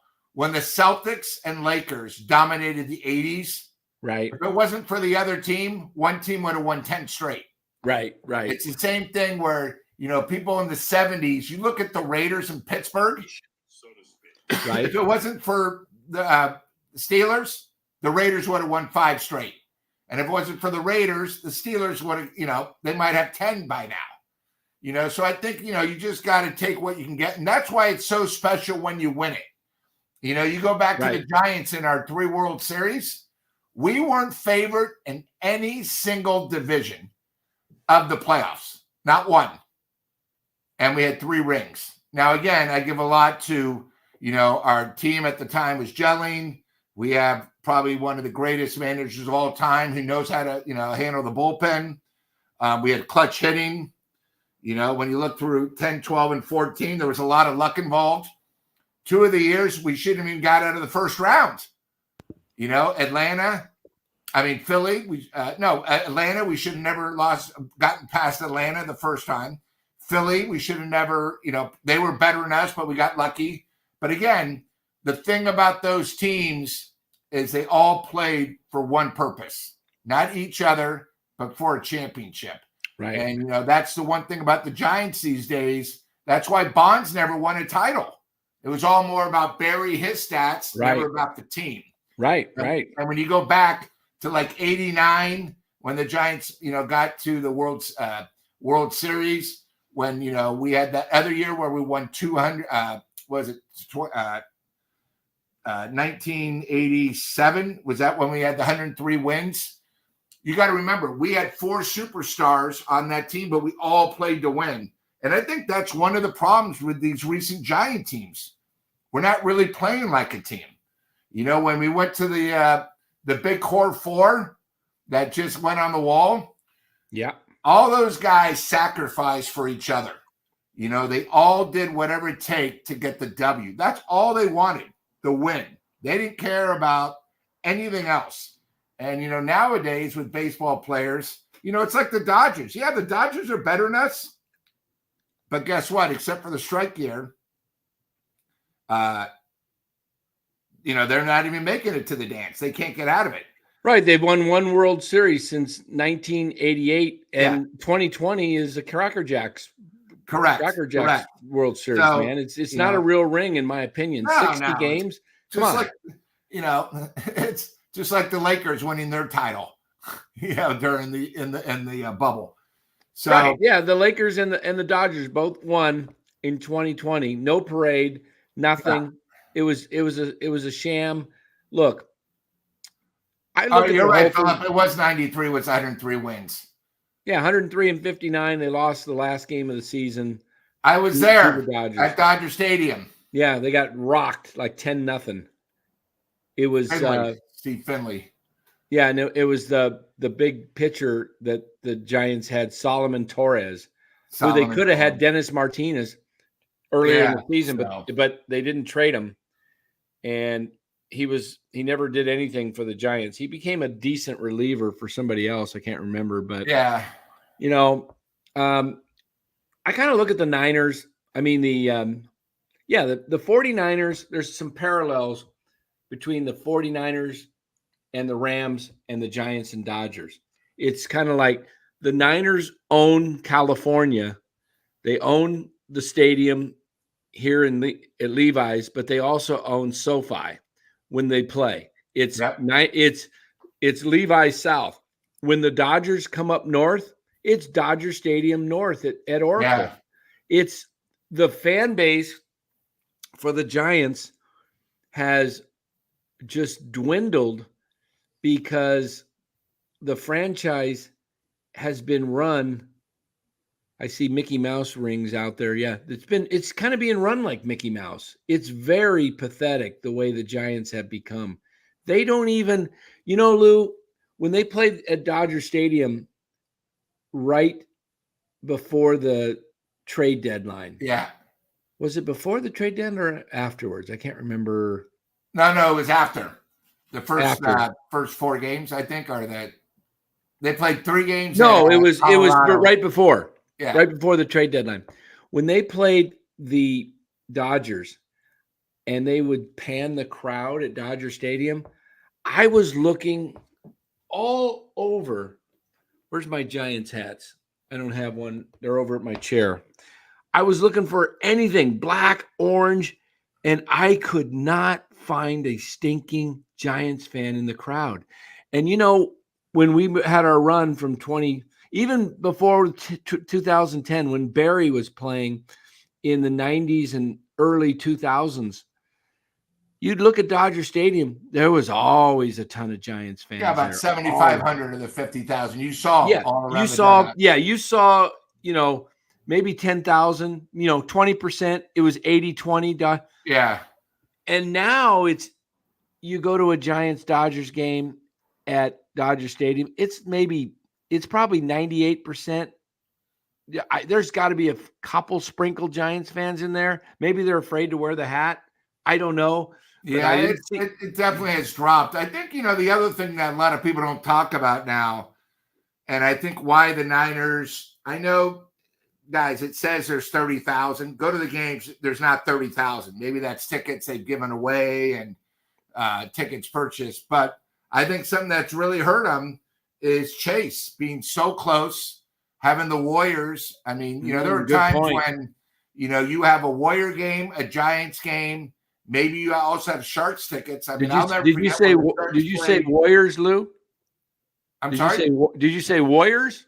Yeah, the Warriors. There you go, Daddy-O. Whatever we're talking about, we got you covered here at NorCal Sports Network. You want to talk Warriors? We talk Warriors. You want to talk 49ers? We got 49ers. You want to talk Giants? We got Giants. But right now, we're talking 49er football. We're kind of bouncing around. But look, NorCal Sports, it's the place to be. If you want sports and you want to talk about local Bay Area sports teams in Northern California, look, we got you covered. This is not just a Giants channel. I can't survive talking about the Giants 365. I will go stir crazy if I have to talk about the Giants in early November when the season just ended, or I got to talk about the Giants in January and February. Please, I can't. Give me. And where's your Sharks one, Eddie? Yeah, we got to get a Sharks on there. I got to redo the Sharks, man. And then Dan, you got to remember too, guys, on this on NorCal Sports. Trust me, when the Niners are playing bad, we're the same way. We're fans. We want to see victory. I don't think Dan's going to have the opposing team on, but we're still going to talk about all the problems that the Niners have. Same thing. We have someone very special on this show that works for the Sharks. We still talk bad about the Sharks. The Sharks have had the worst last 2 years. They've had the worst record, and in 2 years. Right. But we still try to support them. I mean, hopefully this year, with all the changes, we could do it. I mean, my God, people forget the Sharks. What was it, 6-8 years ago? We're in the Stanley Cup Finals. But I mean, we talk about it all here. It doesn't matter. I mean, I as Dan points out with his brothers. Whenever the Kentucky Derby's on, we'll talk about horse racing. Yeah. When we have the Breeders' Cup. Anything that's a real sport. Yeah, this is a sports channel, guys. And I got sports. I got sports guys that know sports on here. Okay. I got Lou that goes to all the major sporting events all across the country. I've got Los. I got Bora. I got others in the chat that want to talk sports, that know sports. I'll bring in guests on. Look, you know what? I just missed out on a major possible guest, but I'm not going to bring it up. But it disappointing. Just we'll see if we can get them still. But dang. But I've got some connections. Okay, I've got some connections that we'll bring on some players on here. I'll get some interviews going, and we'll get some. If the Giants didn't hate us so much, gosh, we could promote their guys. I would love to bring Larry Bear on here and grill him, and Farhan, but they're not going to probably want to come on here and just because of we're honest. I'd be respectful to those guys. I wouldn't bash them or anything, but I would ask them tough questions. So we'll see. But guys, I need a Sharks guy. anybody who wants to have some sharks talk on this channel, hit me up. I know Cliff might be a guy that might be interested. Cliff's a Sharks guy. Sean Proctor, when he's available, he's a Sharks guy. I know Robert Boyd is a Sharks guy. We've got some guys that love the Sharks. And if somebody wants to come on here and do some Sharks talk for the show, we'll do it. We'll do it. I don't watch a ton of hockey. I do watch playoff hockey, but I'm more focused on the NBA during hockey season. But I love watching the playoffs. I know who's winning. I pay attention to the standings, but I don't follow as much detail as I do with the NBA. So, and then, hey, Dan, I got a few friends which would be fun to bring on a couple times. I'm very good friends with a local reporter and a guy named Vern Glenn. Oh, I know. I actually just went to his golf tournament, which would maybe help where you guys get somebody that's a local sports broadcaster. Yes. That'll tell you, a different angle from being a fan, what he sees, go. And then I actually went to college with a guy named Dan Hicks right now, who's doing the Olympics for NBC. He's been very great guy. He's married to Hannah Storm on ESPN. But Dan Hicks, anytime I ask him for a favor, since we both went to Arizona, he's great. He's more national. And, that's the stuff that we can bring to NorCal, Sports Network, and trust me, once the Giants are done, we'll always talk about the Giants when it's important. But, right. NBA's right around the corner. But, our next big stuff will be football. I mean, football right here, NorCal Sports Network. Yeah, I'm going to get some football players on here. They may not be from the Niners, but I've got some connections with some Cal players through my brother. And we will get some former Cal guys that are in the NBA. I mean, NBA, the NFL. And we'll also get maybe some guys at Cal right now that will be in the NFL, some top prospects, top players, maybe like a Jaden Ott running back at Cal. Dude is a legitimate Heisman candidate. The guy can just flat out fly. And we may be able to get Jaden Ott on here. That would be fun. We've got some other ex-Bears that played that are still playing in the NFL. We'll see if we can get them. It's going to be tough because some of the guys are really making some big time bucks and they're super busy, But hey, Dan, can I just say something? Cliff Martinez said if the 49ers had drafted Rodgers, I believe they would have won at least 2 more Super Bowls. Yeah. How many Super Bowls does Rodgers have with Green Bay? 1. Okay. So you guys can keep going back to the past. Everyone says if we drafted Rodgers, but again, you never know what happens. Yeah, I think they would have definitely got 1. I think they would have definitely got 1, and I think they could have gotten 2 because. And again, when Kaepernick played for us, he only played because what's his name got injured. We wouldn't have had Kaepernick. You never, you know what I mean, Dan? You never know. That's like saying, God, if the Giants would have signed a pitcher when we had Bonds, we could have won a ring. Come on, guys. That's we're talking 10, 12 years ago. Now we have a guy that we picked, Mr. Irrelevant, who might be better than Rodgers. We don't know. Give him a couple years. It's just one of those things. Yeah. Yeah, it's hard to say. Cliff says Rodgers would have got 1 with the 13 team, definitely in 19. Yeah, 19, that was a tough one, man. Jimmy G overthrowing. But remember, we got him because we traded a number 2 pick to get Jimmy G. Right. You guys, we never know. You don't know. Sports is kind of a funny thing, but I don't know. It's always fun to speculate. That's what sports is all about. Yeah. Getting back to just to kind of wrap up this whole thing with the Giants, I think the Giants situation is a little bit dire because right now they're winning. They're looking good, but you got to look at who the competition again they're playing. I mean, they've won 8 out of 10, 4 against the Rockies, 1 against the A's, 2 against Cincinnati, and so far 1 against Washington.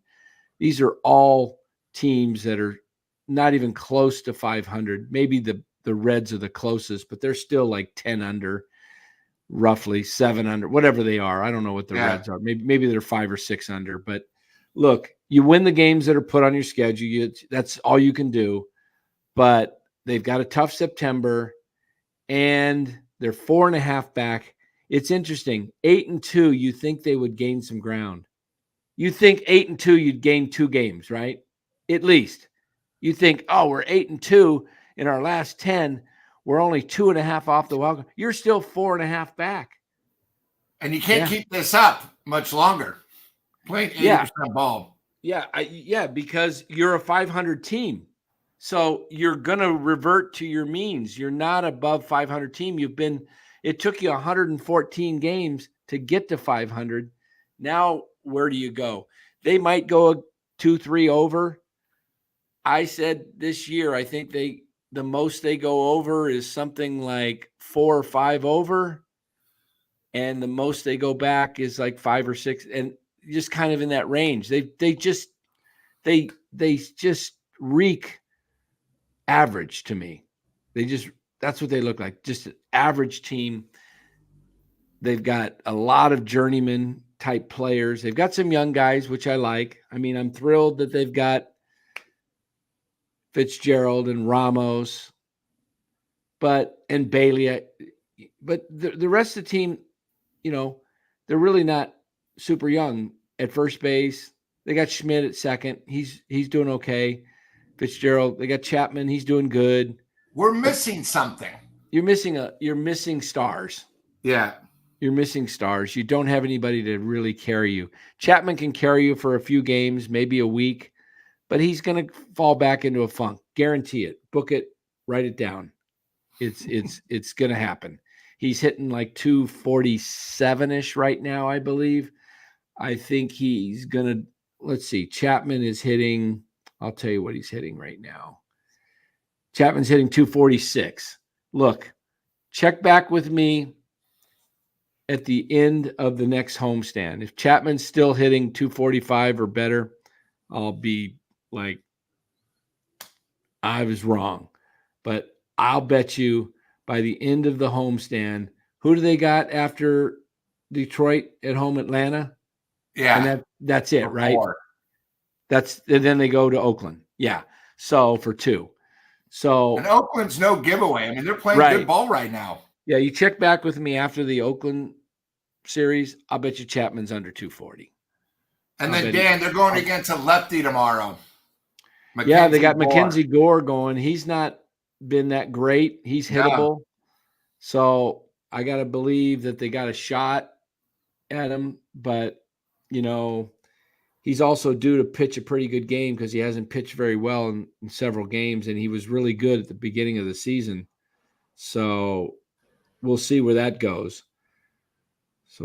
So I would say there's a shot that Giants should be in every game the next six games, and that when they come home and they're facing Atlanta, this is the time. This is the chance they have to make their run. What did I say? I think they'll go in the next 23, 13-10. That's kind of where I have them. I think they finish August 3 games over 500. Back-to-back winning months. Yeah, and then I think they finish like 11-14 in August. Maybe worse. Maybe 10-15. I think they fade again. So that's we'll see. I could be easily wrong. Easily. Does Fitz get 12 and 18 tomorrow? Wow. Facing Mackenzie Gore? It's a possibility. Yeah. Yeah. I don't know. It's a possibility, guys. So, but let me check my email, see if anybody emailed me for squares just real quick. Don't see anything there. Okay. Nothing there. All righty. Just wanted to look. All right. What do we got? What else we got? This is we're coming to you live. Yep. And then if we ever do a recorded show, guys, we'll let you know it's recorded and we'll tell you when it's recorded. Like I had Marty Lurie on a couple weeks ago. Yeah, that was hysterical. But I told you throughout the video, this is just before the game tonight. This is, yeah, I'll never mislead you and tell you. I'll never mislead you and tell you I'm live when I'm not, or I'll never tell you which day it is when it's the different day. You know, if I'm playing a show, if I'm going to put a recording on and it's on tomorrow, I'll tell you it was recorded the night before. It was even live when you were a day ahead in the Philippines. Yeah, exactly. Yeah, exactly. I won't pretend I won't pretend it's being recorded the day of it's being recorded. I won't do that. I'll be very honest with you. Okay. So yes. Yeah. Steve-O says normally it says premiere. Yeah. It's kind of weird. I don't know how to play that premiere situation on YouTube because I set it for a certain time and then it does premiere, but I will try to tell you, you know, like if there's no chat, it's not live. Okay. The chat's always live. So but you know, I'm not going to give you any insincerity here. Okay.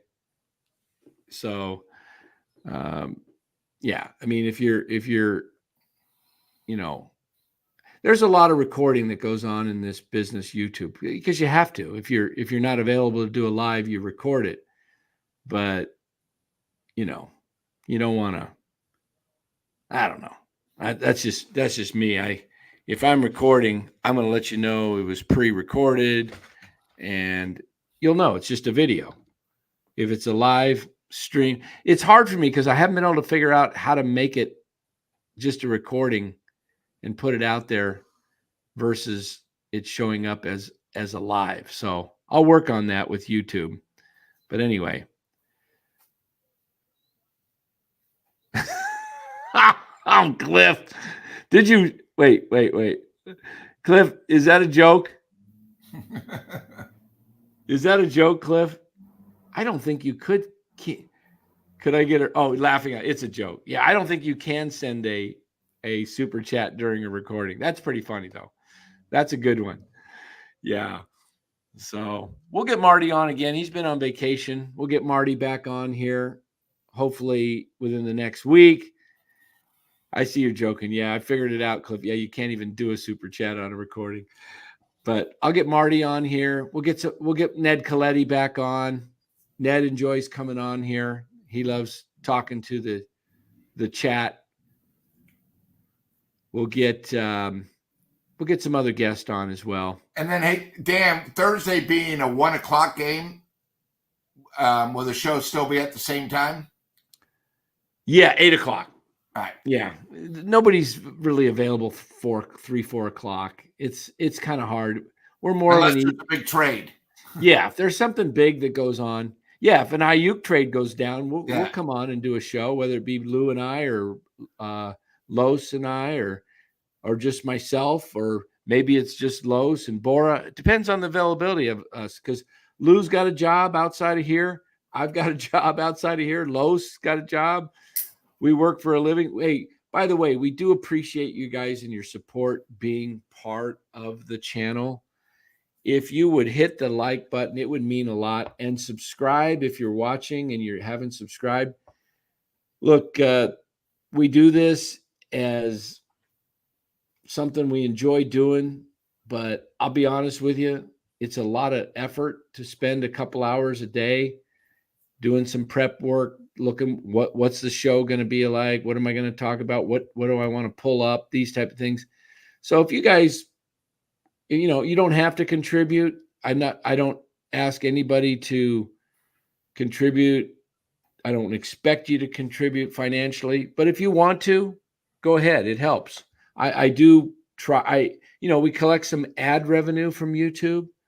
That's the whole idea, is to get as many views out there as possible so we can get the ad revenue going. And then we're working on some sponsors, as I mentioned earlier, that, I do want to create something for a retirement, but I love talking sports. So, but I've also got a young, beautiful wife that I have to spend time with, and I don't want to be on here all day, every day, just going at it for hours and hours. So, but guys, we will be back tomorrow at 8:00 after the Giants Nationals game 2.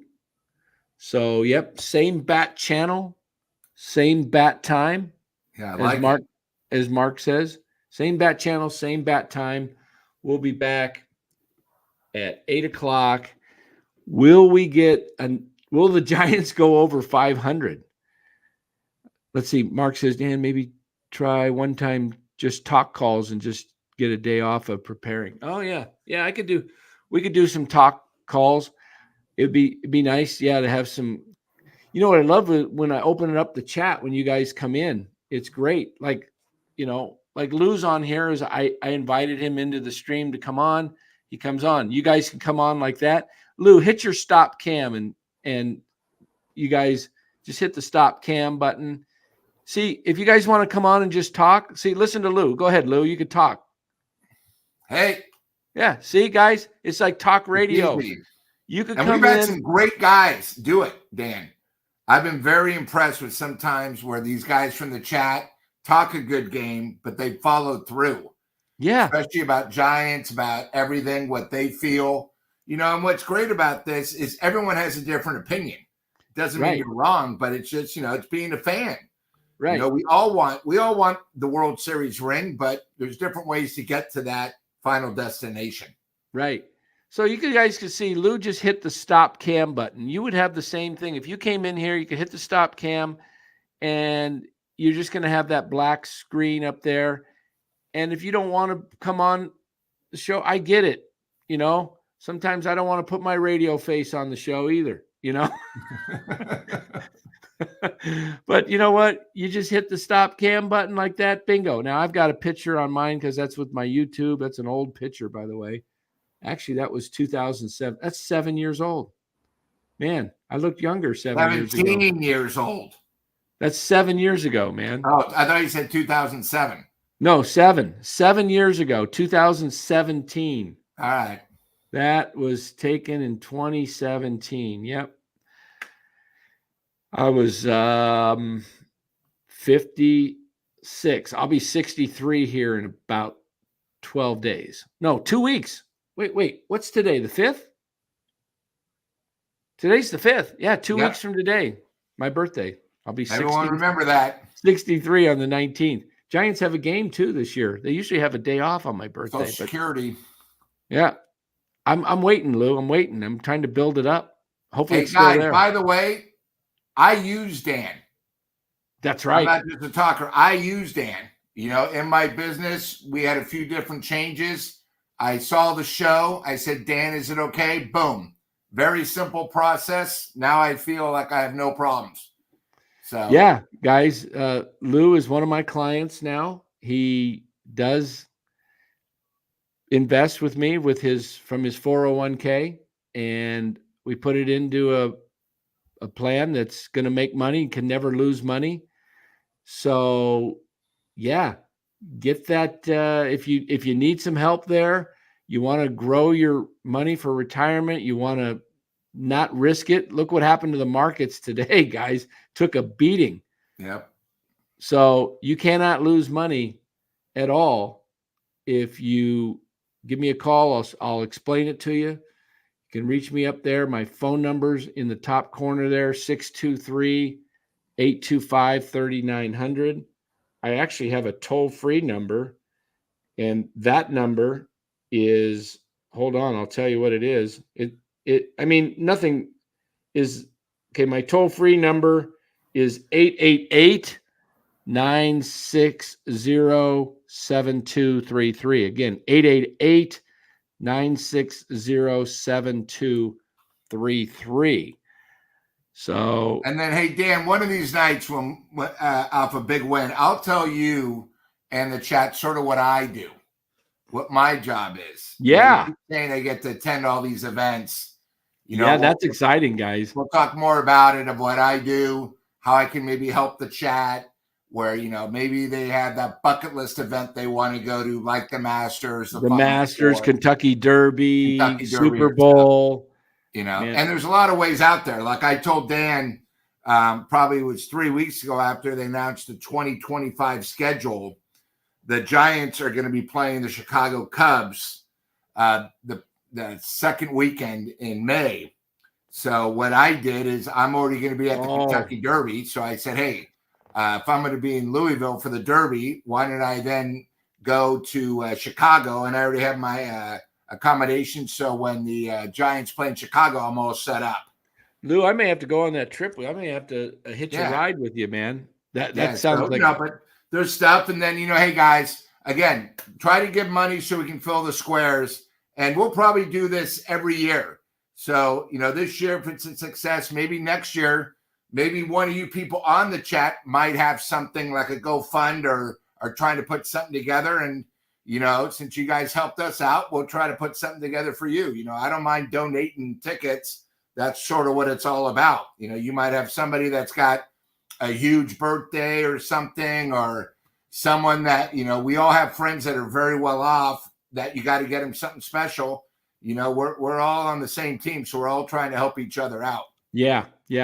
And Mike says, Dan, when's Ramos coming back? I think he's day-to-day, Mike. He's, got a thumb injury. They're trying to give it a few days.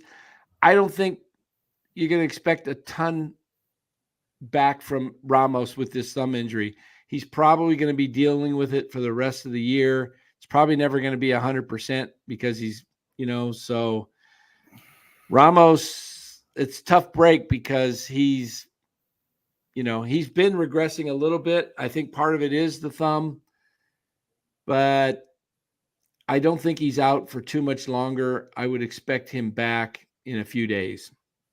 I think they give him another day or two off and see if they can get that thing to settle down. No need to rush him back when they're winning. Yeah, right now, they're winning. Yeah. Yaz playing a good defense, and he's, I don't mind Yaz being out there in center field. He did miss that one tonight, but that was a tough one. But, I think Lee probably would have had it, but, we'll see. But guys, thank you again for joining. Hit the like button, hit the subscribe button if you haven't subscribed already. We're growing. The channel's added about close to 100 subs in the last few weeks. So again, we're going to be we got you covered with baseball all season long. And then we've got the Niners, which were covered a little bit tonight.